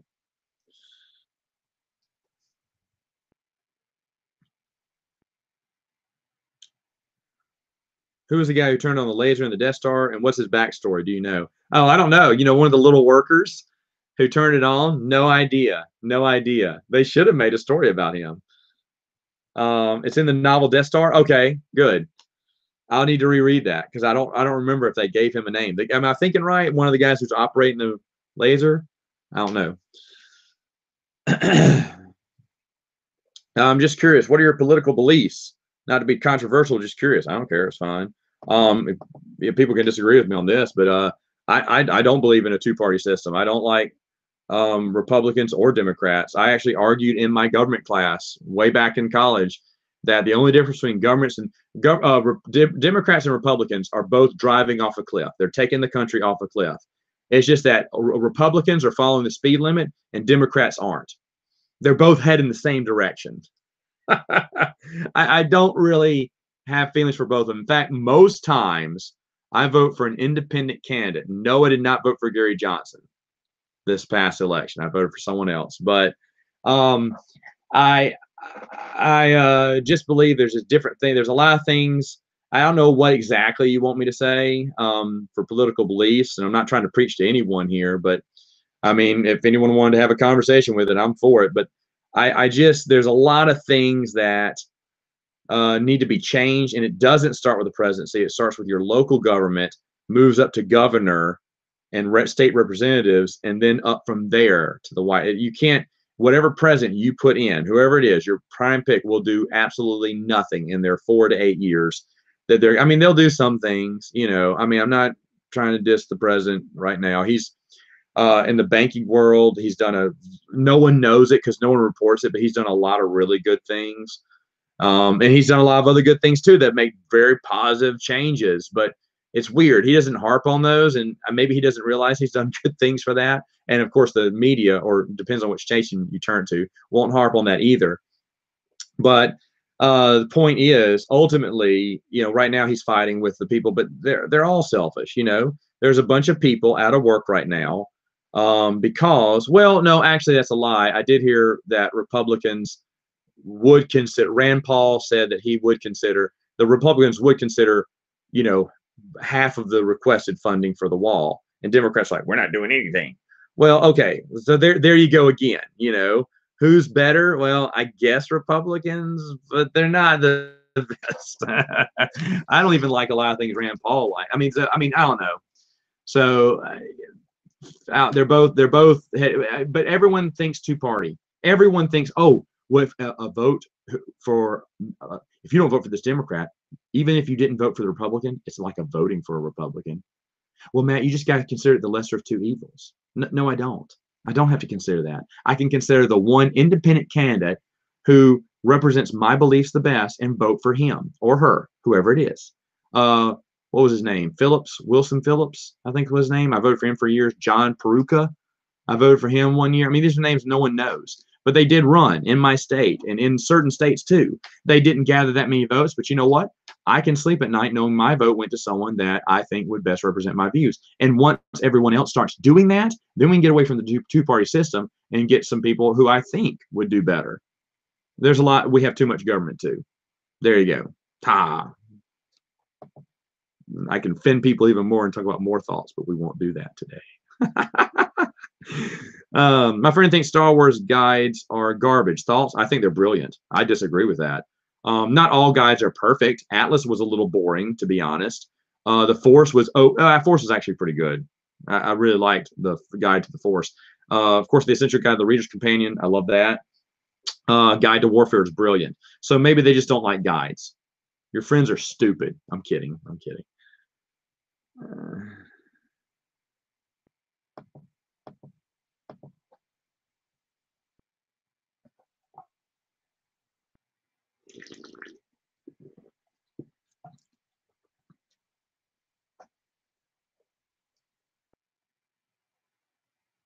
Have you heard of Deadly Danger Dungeon? No, I have not. Is that a game? Interesting. Don't worry, I'm not going anywhere. I'm giving y'all bonus time. This is fun for me. I like talking to you guys.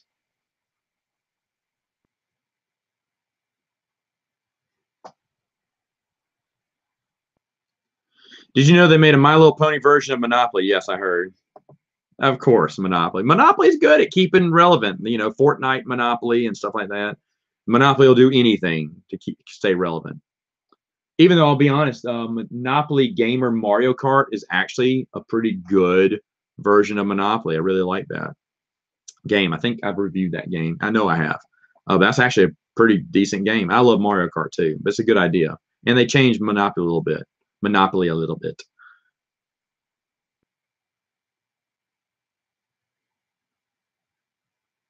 Thoughts on Aragon and the Inheritance books? Never read them. I've heard good things. A buddy of mine read them, but I just never read them. And I don't know, unless my buddy still has the books, I probably will never read them. Just to be honest, because I've got other stuff I'd like to reread and new stuff I'd like to read. I'm reading the Firefly. The newest Firefly novel was really good. Can't wait for the second one to come out. March, I think it comes out.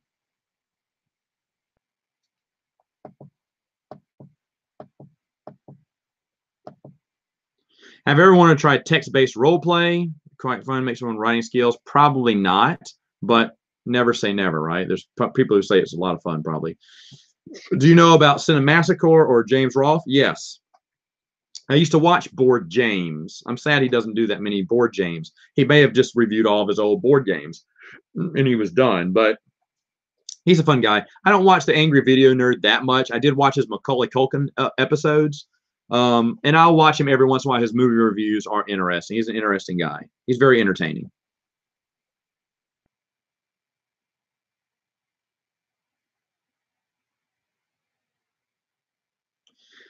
Ever watched The Nostalgia Critic? I don't know. That sounds familiar, but I don't know. Have you played any video games with Kyle Katarn, such as Jedi Outcast and Dark Forces 2? I played Dark Forces. I don't know if I played Dark Forces 2. They were okay, but the first-person shooter, you know, going through first-person shooter, I enjoyed Doom, and oh crap, Wolfenstein a lot. I would play the original Wolfenstein right now. I used to have it. I wonder if I still have it on this computer. I used to have it. Someone gave me the, you know, what's it called? Engine for it. I used to play that all the time. I love Wolfenstein and Dune, the original Dune, stuff like that's fun. Who would win, Megatron or Darth Vader? Probably Darth Vader. He has the Force. He could stop Megatron before he even lifted a finger. What do you think if Luke went away and isolated himself on an island like in the EU? Well, I think it would be out of character for him to do that. That's what I think. He did in the Black Fleet Crisis trilogy, but that was just to kind of study the Force and get a little bit of Force balance. It wasn't permanent. It wasn't. You know. It was a temporary isolation.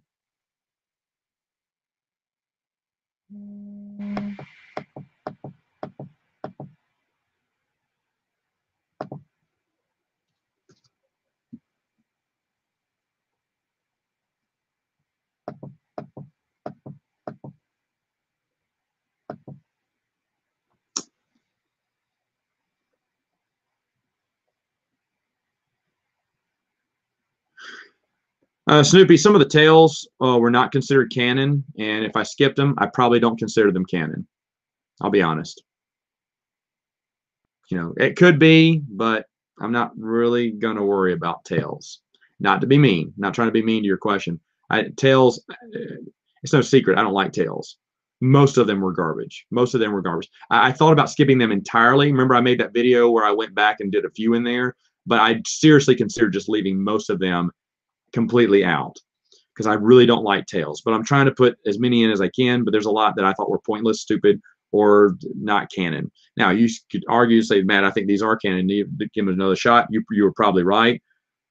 Does that change my interest in going back and looking at tales? Probably not. Am I wrong for that? Definitely. Definitely. Uh-oh. One moment. This is the bride on her wedding day. I have to respond. The bride gets what she wants on her wedding day.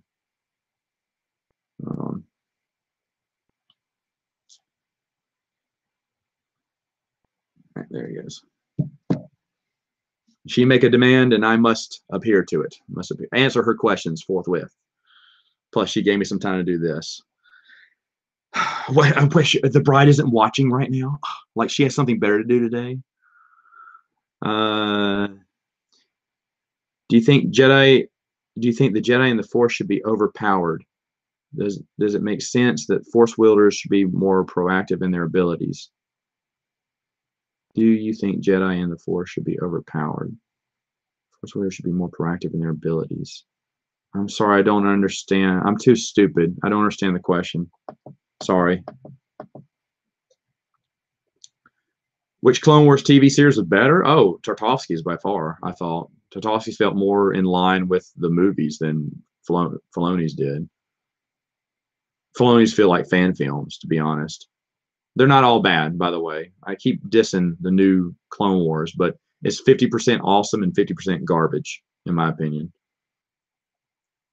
I thought you said you read the Star Wars. No, I may have flipped through it. And if I've said that, then I misspoke. I apologize. I looked through it and I thought it was garbage. I do not own them. I did not buy them when they came out. I saw what it was. and I did not read them. If I've said that, then I was wrong. Do I think Jockey Twist was an awesome Jaina Solo in the Legacy of the Force fan film? Never saw it, so don't know. Dark Phoenix says, "Hey Matt, how's it going? Going pretty well, Dark Phoenix. How are you?" I only, John, you crack me up, dude. I only subscribe for the dinner theater videos. Crack me up, man. Do you watch Rick and Morty? No, I don't. But my brother, my brother who's a year younger than me, watches. He loves Rick and Morty. Like he is pushing hard for me to watch it. He said it's brilliant. He loves Rick and Morty. But he's become a huge Rick and Morty fan.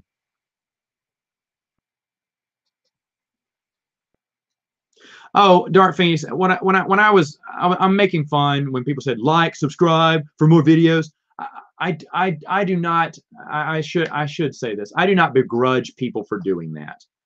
I do not begrudge anyone for trying to get their numbers up, trying to make, some people do want to make a career on YouTube, and that is totally fine. And if you do it, I do not mind at all. I need to walk back those comments. Now that I'm thinking about it, that did sound a little mean. There are some people who just beg for attention, and they want it so bad that they'll just do anything to get more videos. And those type of people is who I'm talking about. It's totally fine if you say like, subscribe. I mean, I'd love to have people subscribe to my videos and everything. I love to have people watch my videos. I'd love that. But that's not the whole point. I'm just doing it for the fun. And you could be too, but there's nothing wrong with anyone saying, hey, I want to be a YouTube star. That's why I'm like, well, you put out good content, people will come to you. And I don't think that's wrong at all. And I may have been a little bit hard on that, So if anyone says, well, dang, I do that, is he talking about me? No, I'm not. I'm just talking. There's some people who are in it just to strictly just kind of squeeze. I don't think they care as much about the subject matter as they do. They just want to sell T-shirts and hats and make as much money on YouTube as they can. But their passion is not behind that because they keep repeating themselves and they keep doing the same videos because they know it gets hits. I know my defending the EU videos get hits, and people want me to talk. People wanted me to do those videos for years, and I stopped. And every once in a while, when I have something new to say, like my Lucasfilm videos about the state of Lucasfilm right now versus the fandom, I made those videos super popular, definitely beat out any of my board game reviews or book reviews because people love to hear that. They love to hear me trash Star Wars. But the thing is, though, that's not the point. The point is to get my words said and then done. I'm done. I'm not going to repeat myself. Yeah, it's really cool that a lot of people like that. I'm totally fine. That's what you're interested in. But I'm not going to focus on that for the pure purpose of just getting views.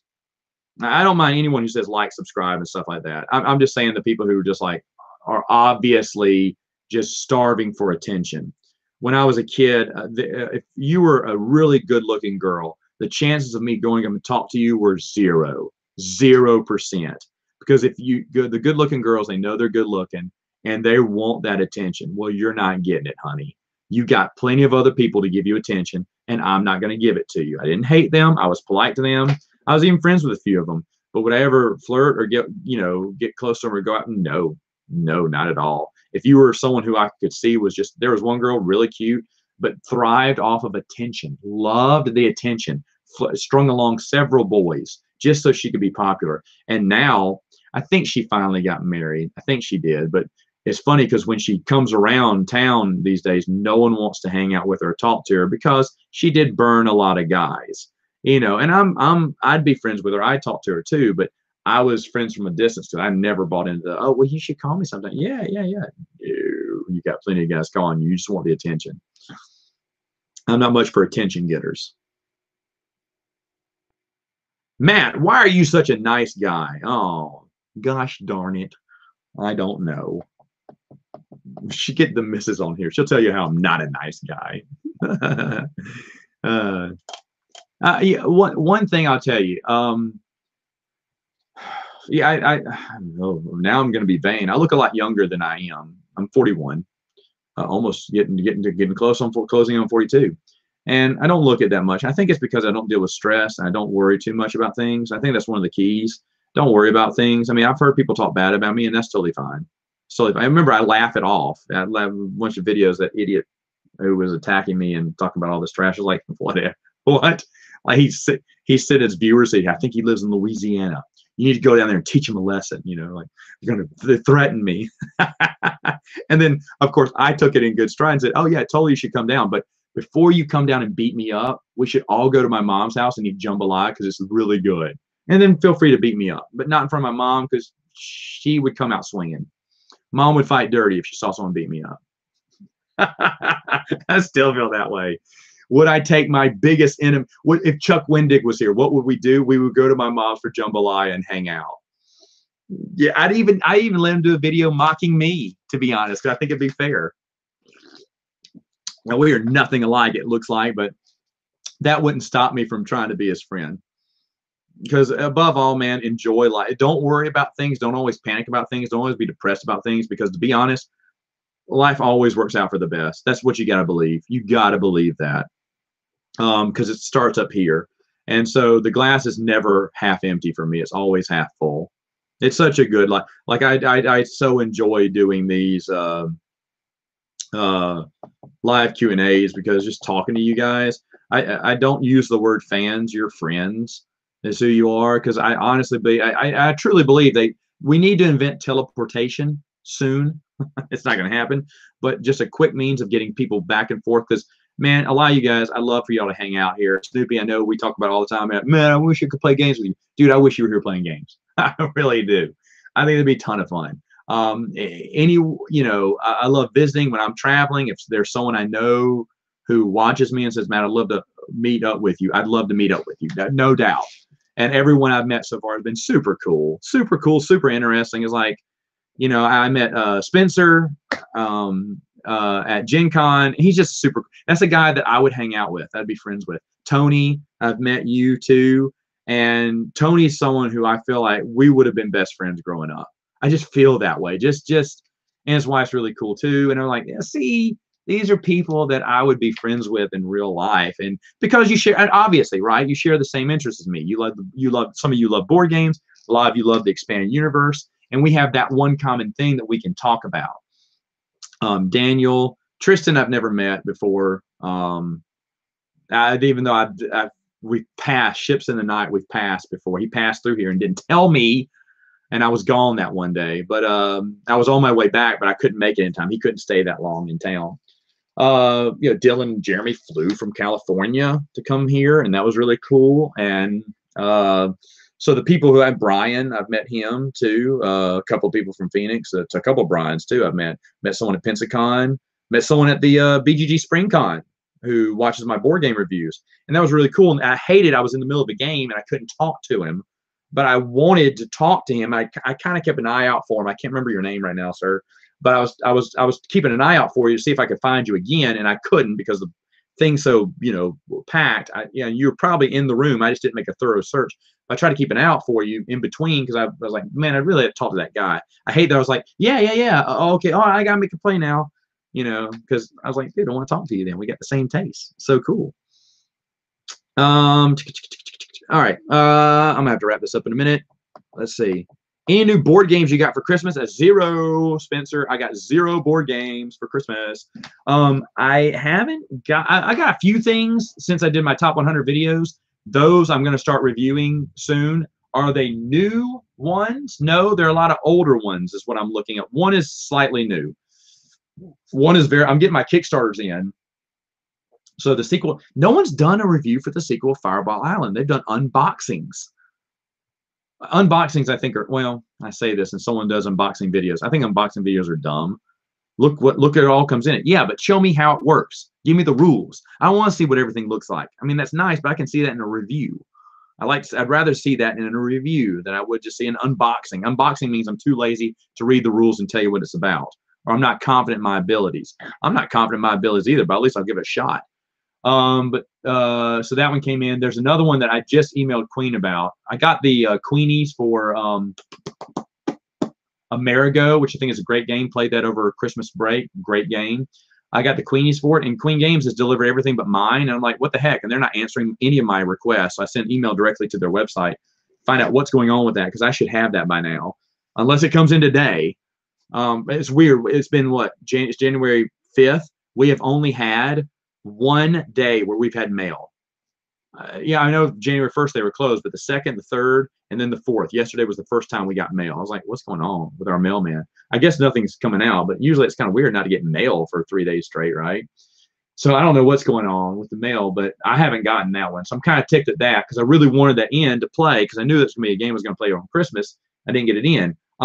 Forenzy I backed on Kickstarter, but according to them, that's not going to go out till late. I'm not going to get that till late January. And so that means that review will not come out until late February. Gonna have to play it a couple of times. So I'm super excited about that. And then all the other Kickstarters are way back. You know, I got Trogdor, the Burninator game. It's probably gonna be stupid, but I can't. I love Strong Bad, so I had to get it.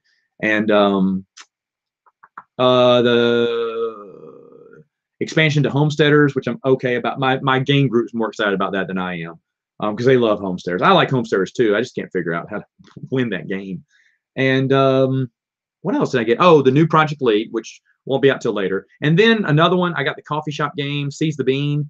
I'm a little disappointed in them. They've kicked the can down the road even further now. It's gonna be summer, and I booked this a year ago. I helped backed it almost a year ago, and they promised at the end of the year, and they said, "Oh, it's gonna be first quarter." They're like, "Hey, don't worry, we're so excited about this thing coming out late summer." I'm like, "Wait, what?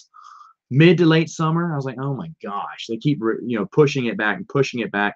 And I mean, I don't make board games. I don't develop them, so I'm sure there's lots of delays. But it's like, dude, have more realistic expectations. 6 to 8 months past your due date is not a delay. That's just like you just grossly underestimated your time. But I digress. Some people just aren't as good as it at others, I guess. But those are the games I have on Kickstarter. I flirted with Kung Fu Panda only because me and my wife are big Kung Fu Panda fans. And we make Kung Fu Panda references all the time. Like when she takes a nap, we call in Kung Fu Panda 3, the training is the pandas take naps. And so I tell my wife, "Are you going to go take are you going to Kung Fu Panda?" Which means you're going to take a nap. She goes, "Yeah, I'm going to go Kung Fu Panda." And so we say that all the time. And I watched not the Paws of Destiny, even though I did see that. It's terrible series. But the one before that was actually a pretty good cartoon series by Nickelodeon. And I watched all the way through those just for something to do while I was eating breakfast. And those are fun. But I think they're fun. And the game, it looks like real-time Light Project to Lead. And I thought about getting it, but it's way too much I'd have to get the big package. And there's not enough in the big package for me to love it. And plus, I love Kung Fu Panda that much. I don't know. I'm kind of torn. I'm torn on it. But I am thinking about getting some more games. Spencer, we need to talk. We need to talk about those board games. All right. Let's see. Do you think pre-attack of the Clone Wars, Anakin should have had more love interest in the EU besides Padme? No, I think it should have been kept with Padme, his true love. I think that was a good choice. Stick with Padme. Don't have other lovers. That makes that love more special. Tell us more about your favorite character's lightsaber combat style. That's really all I can tell about it, to be honest. Do you think Die Hard is a Christmas movie? Yes. So is my wife. I think Die Hard 2 is a Christmas movie too. Doesn't it happen on Christmas? Yes, it does. Do you ever watch PewDiePie? Every once in a while. Not much. His Ben Shapiro, next meme was really, really funny. And he's had some other things that have been funny, but that was the last one I remember watching. And I always, next meme. And that was funny. Fake Taxi, never seen it.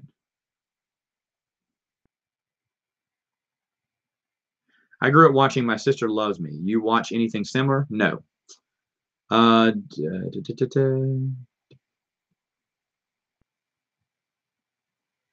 you know my dad came up with the original concept for E.T. before Spielberg? Oh, interesting. Lawsuit.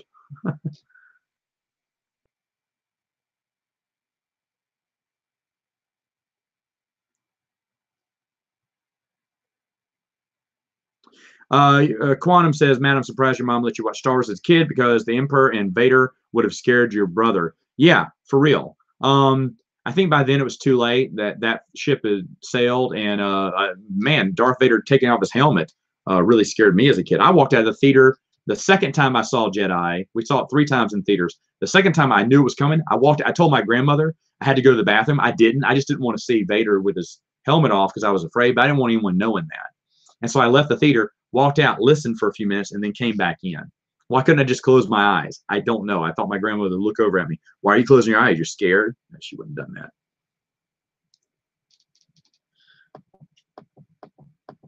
Ewoks are totally ripped off from Teletubbies. That's funny. Oh no! I lost my place. I hate when that happens. All right. Porga. Okay.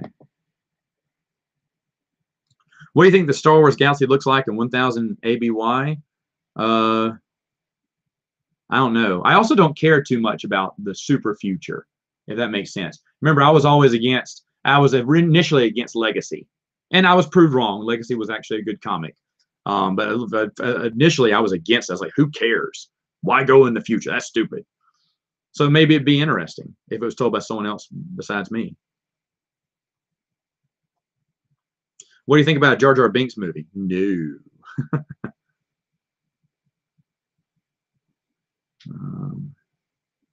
I don't play Fortnite, so I don't know anything about Fortnite. Besides, I've seen it before. I know what it's about, but I've never played it. I never got into it. I would have back in the day, probably guaranteed. I don't do video games that much anymore.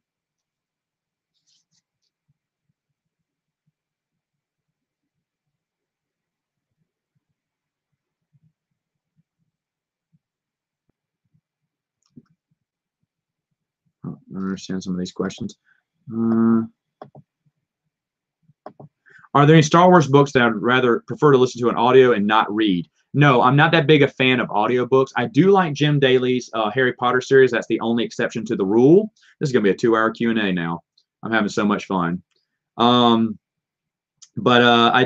do enjoy Harry Potter audiobooks by Jim Daly. Other than that, I don't do audiobooks. I love reading a book. I do. That's just me. Bruce from the Prince of the Universe podcast, all he does is audiobooks now.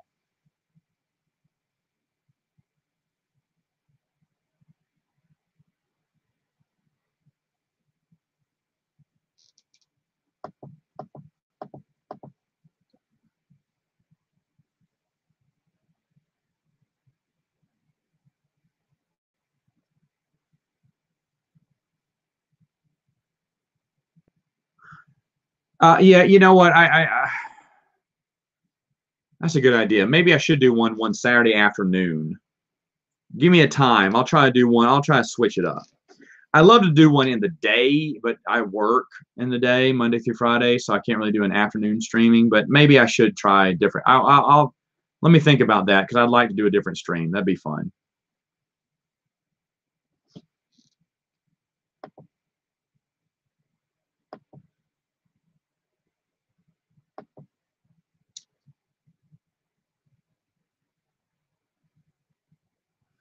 What the release schedule, it might seem a little strange question, but do you know what the release schedule for Evasive Action web strips was? I can't seem to find that anywhere. The release schedule, when they were released, what year they were released? I'm not sure. Off the top of my head, I do not know.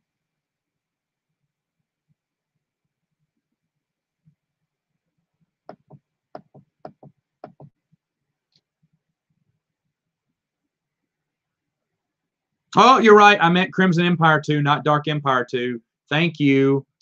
Thank you. You're correct. Crimson Empire 2 had Nominar from the Vong. What an idiot I am. It's Crimson Empire 2, not Dark Empire 2. It's such an idiot. Because I kept saying Dark Empire. Crimson Empire 3 was the one we were wondering about if it was going to go any further into that. You're right. Crimson Empire. My bad completely. What a moron. Matt, why are you such a moron? That's what someone should ask. Good question.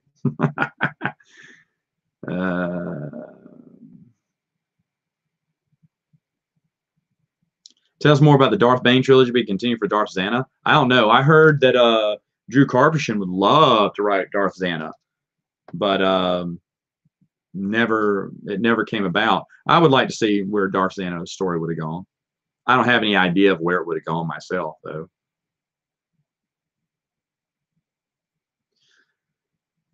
fan fiction for the Star Wars for the Expanding Universe website. Where would I go for that? I don't know. Submit a story on the contact us thing, and maybe I'd like to do fan fiction. I think that'd be fun. It'd have to be pretty good fan fiction though. I wouldn't want anything dealing with main characters. But I know Chris and I talked a little bit about that.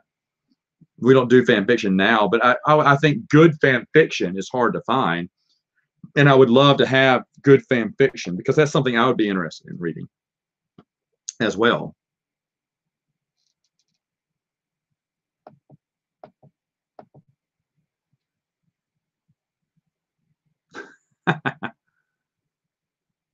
Wow, Brazil.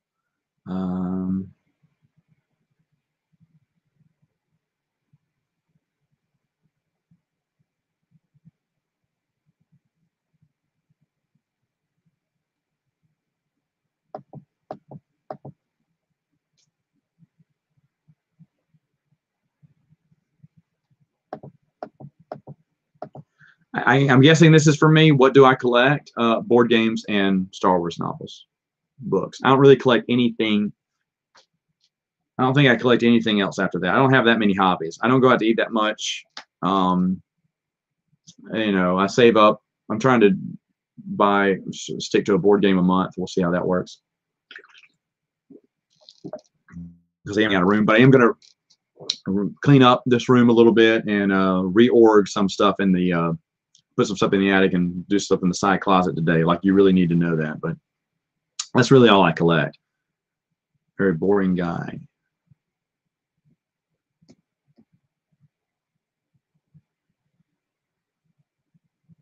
Yeah, I noticed that the Atlas got some dates wrong. I remember reading that going, what? It's sad because I was super excited for the Atlas, but the Atlas did not meet my expectations. It wasn't bad. It just, some of the dates I remember were kind of weird why they put that there. And it was a little bit boring, Not as good as the other ones. The other ones are just astounding. The Guide to the Forces blew me away. And Warfare is just unbelievable. Those were so underrated, in my opinion, because when I read Warfare, I just told someone this week. When I read Warfare, I thought, man, I'll get this out of the way. And it was just awesome. Jason Fry did an awesome job. Which is worse, Into the Void or Crystal Star? Let me review Crystal Star and get back with you.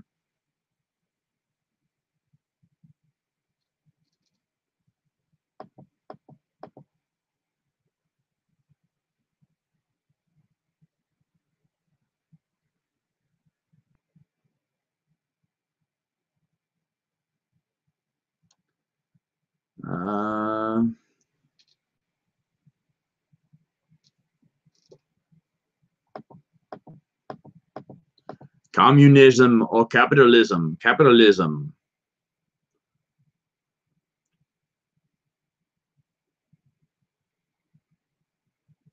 What will happen in the EU when Del Rey lost its license in 2020, like many publishers in European countries? I don't know.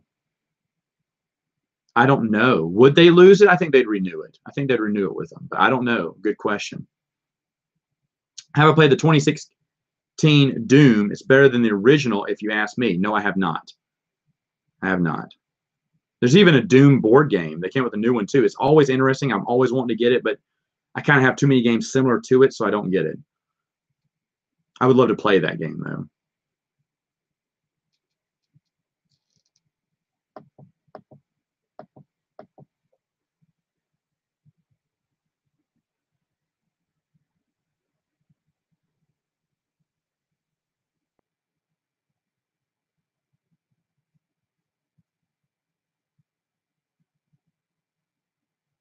Someday, would you consider becoming a brony?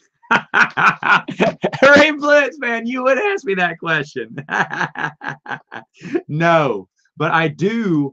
Who was one of the first people I met who watched my YouTube channel is a brony. He was a brony, and I didn't know what bronies were, and he told me, and I love him. Daniel, if you're still watching, man, you're an awesome guy. But tell me about brony. I thought that was just, I laugh, but I'm laughing because wow, I never knew that existed. That's really fun. Because he was, what was he saying? Because I can't. I'm gonna get it wrong, but anyway, I can't remember. Oh man, but no, probably not. But hey, you know what? To each his own. People make fun of me for loving weird stuff too. I think that's fun though. I think that's fun. Please, please end this stream with a smash that like button, subscribe, turn on that notification bell. Don't miss the updates. Go to our store. New t-shirt just came out. It's called EU Rules Disney Canon Sucks. You need to buy it right now. And if you buy $100 worth of stuff in our store, I'll smile. Hey, and if you want me to do another video like this, let me know, because, I like doing these videos, but I want to make sure it's something that you like, because really, I don't really care. I just want to be popular on YouTube and tell my friends I got X amount of subscribers. Idiots. I know how I'm going to end this story. I know how I'm going to end this podcast now, this live stream. Yeah, guys, I never get caught up on these. Everyone's kind of complaining because why doesn't he answer my questions? Because I'm too slow. Okay, I'm going to stop there. One funny story, and I can't remember who reminded me of it, but I promised him I'd do it for the live Q&A. He's from Italy, and I told him I had a great story, and I'll do it on the next Q&A. I almost forgot. This is how I'll end the podcast, the live Q&A. So I was in. No, I met a guy from Italy, and I thought that was so cool. And I'm like, hey, teach me how to say hello. How you say this? How you say that? And I guess I was younger, and he thought, I'm gonna tell this kid. So he's like, I said, teach me a pickup line for women. He went, you want a pickup line for women? I said, yeah. And I don't remember what the actual phrase was. I do not remember. So this is probably not it. But he said something like, say this. Sono leggenda nieletta. That's not even Italian, I think. But I was like, sono leggenda nieletta. He said, yes. So what does that mean? He went, that means you are a legend in bed, or I am a legend in bed. So when you say that, you say, I'm a legend in bed. I went, oh, okay. He said, practice. He practiced, but he made sure I did the nuances right and everything. Sono legenda nieletta, or whatever the phrase was. I was like, yes, sono legenda nieletta. And I was like, yes, I am a legend in bed. So, of course, I was telling chicks that. I said, yeah, I speak a little bit of Italian. Sono leggenda nieletta. And I'd smile because I knew what it meant. Well, when my wife and I got married, we went to Disney World for our honeymoon. And we went into the Italian, and the World Showcase, there's the Italian spot. And we ate Italian because my wife loves Italian. And so we ate real Italian food made by Italians. And the Italian pasta was neat.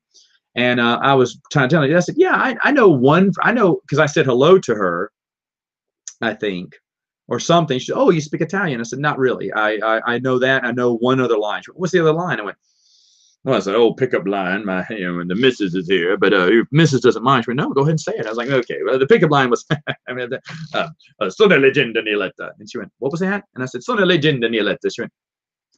She looked at me and said, what, doesn't that mean I'm a legend in bed? She went, no, that is not what it means. I was like, oh. So whatever it was, I was probably cutting myself down. I'm a moron in bed. I don't know, but kudos to that guy, because it took me, 15 years for that joke to finally pay off for him when I finally ran into someone who knew Italian. So that was really funny. Another time, I'll mention this one in, since I got 3 more minutes.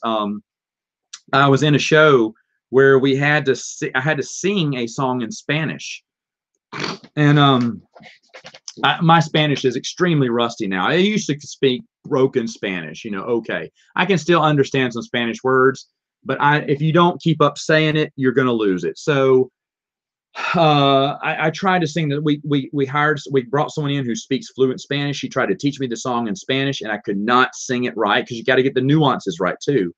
And I said, look, I'm not going to get this song in Spanish. I'm not going to be able to do it. And so I told the guy, I said, look, I know a lot of words. I know a lot of phrases in Spanish. I'll just say those. I even say, where is the bathroom? And pass me a beer. That was what I was singing in that order. Where is the bathroom? Pass me a beer. Hello, Lucia. I drive a car. The grocery store has vegetables. Yeah, that's basically what I was doing in English, but I was doing it in Spanish. And then I started speaking Hebrew too, because I know a little bit of Hebrew, and so I started singing in Hebrew too, which is not. So it's just a conglomerate mess. It was garbage. but it fooled everyone, and people thought I was singing in Spanish. And there was one table, and I remember this because I saw the guy just recently. We laughed about this story. They were sitting all around the table, and he and his wife were like, "That was amazing. He sung that entire song in Spanish. That is amazing." Because I fooled him. And there's a lady at the table who says, I speak Spanish, and he wasn't singing in Spanish. He was saying nonsense the whole time. Totally busted me. And she went, "You don't know," because she told me, "You don't know any Spanish." I said, "No, I do not." Oh, great stuff. All right, guys, that's it. That's it for now. Hey, look, thanks for staying 2 hours. What? There's more people watching? Let's go a third hour. Oh, yeah, smash that like button. Boy, this has been a lot of fun. Thank you so much for joining it. I'll say this a billion times. It's always fun to sit here and talk with you guys. I could literally do it all day. In fact, what was it? There was one night I didn't have anything to do, and I thought, wouldn't it be fun if I just signed in and just waited to see if anyone asked me a question? I don't know, because I just really love doing the live Q&As. They're just a lot of fun. But one day maybe we'll do 2 at a time. But right now, life's super busy. Oh wait, did she respond back to my wedding thing? Okay, like the wedding is taking top priority today, and then the show is taking a lot of my time up. But maybe soon after that I'll do it.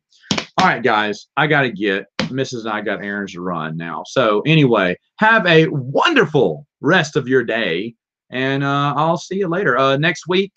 I'm going to be doing my top 100 board games outside the top 100 board games for vintage games. I'll be honest, I don't like a lot of the vintage games. That some of my wife's games. I think they're dumb, so don't expect me to glow about a lot of those. But some at the end, I do think are decent. And then I'm going to do my outside the top 100 board games, which a majority of those I really love. And as I go higher up that list to 100, it just kills me that they couldn't get in my top 100. But that doesn't mean they're terrible games. They're actually really good games. I play a lot. Anyway, folks, and then, of course, more expanded universe stuff. And it's going to be a lot of fun. So we'll see you later next time. Bye-bye. Goodbye. Have a great day. Have a good weekend. Bye-bye.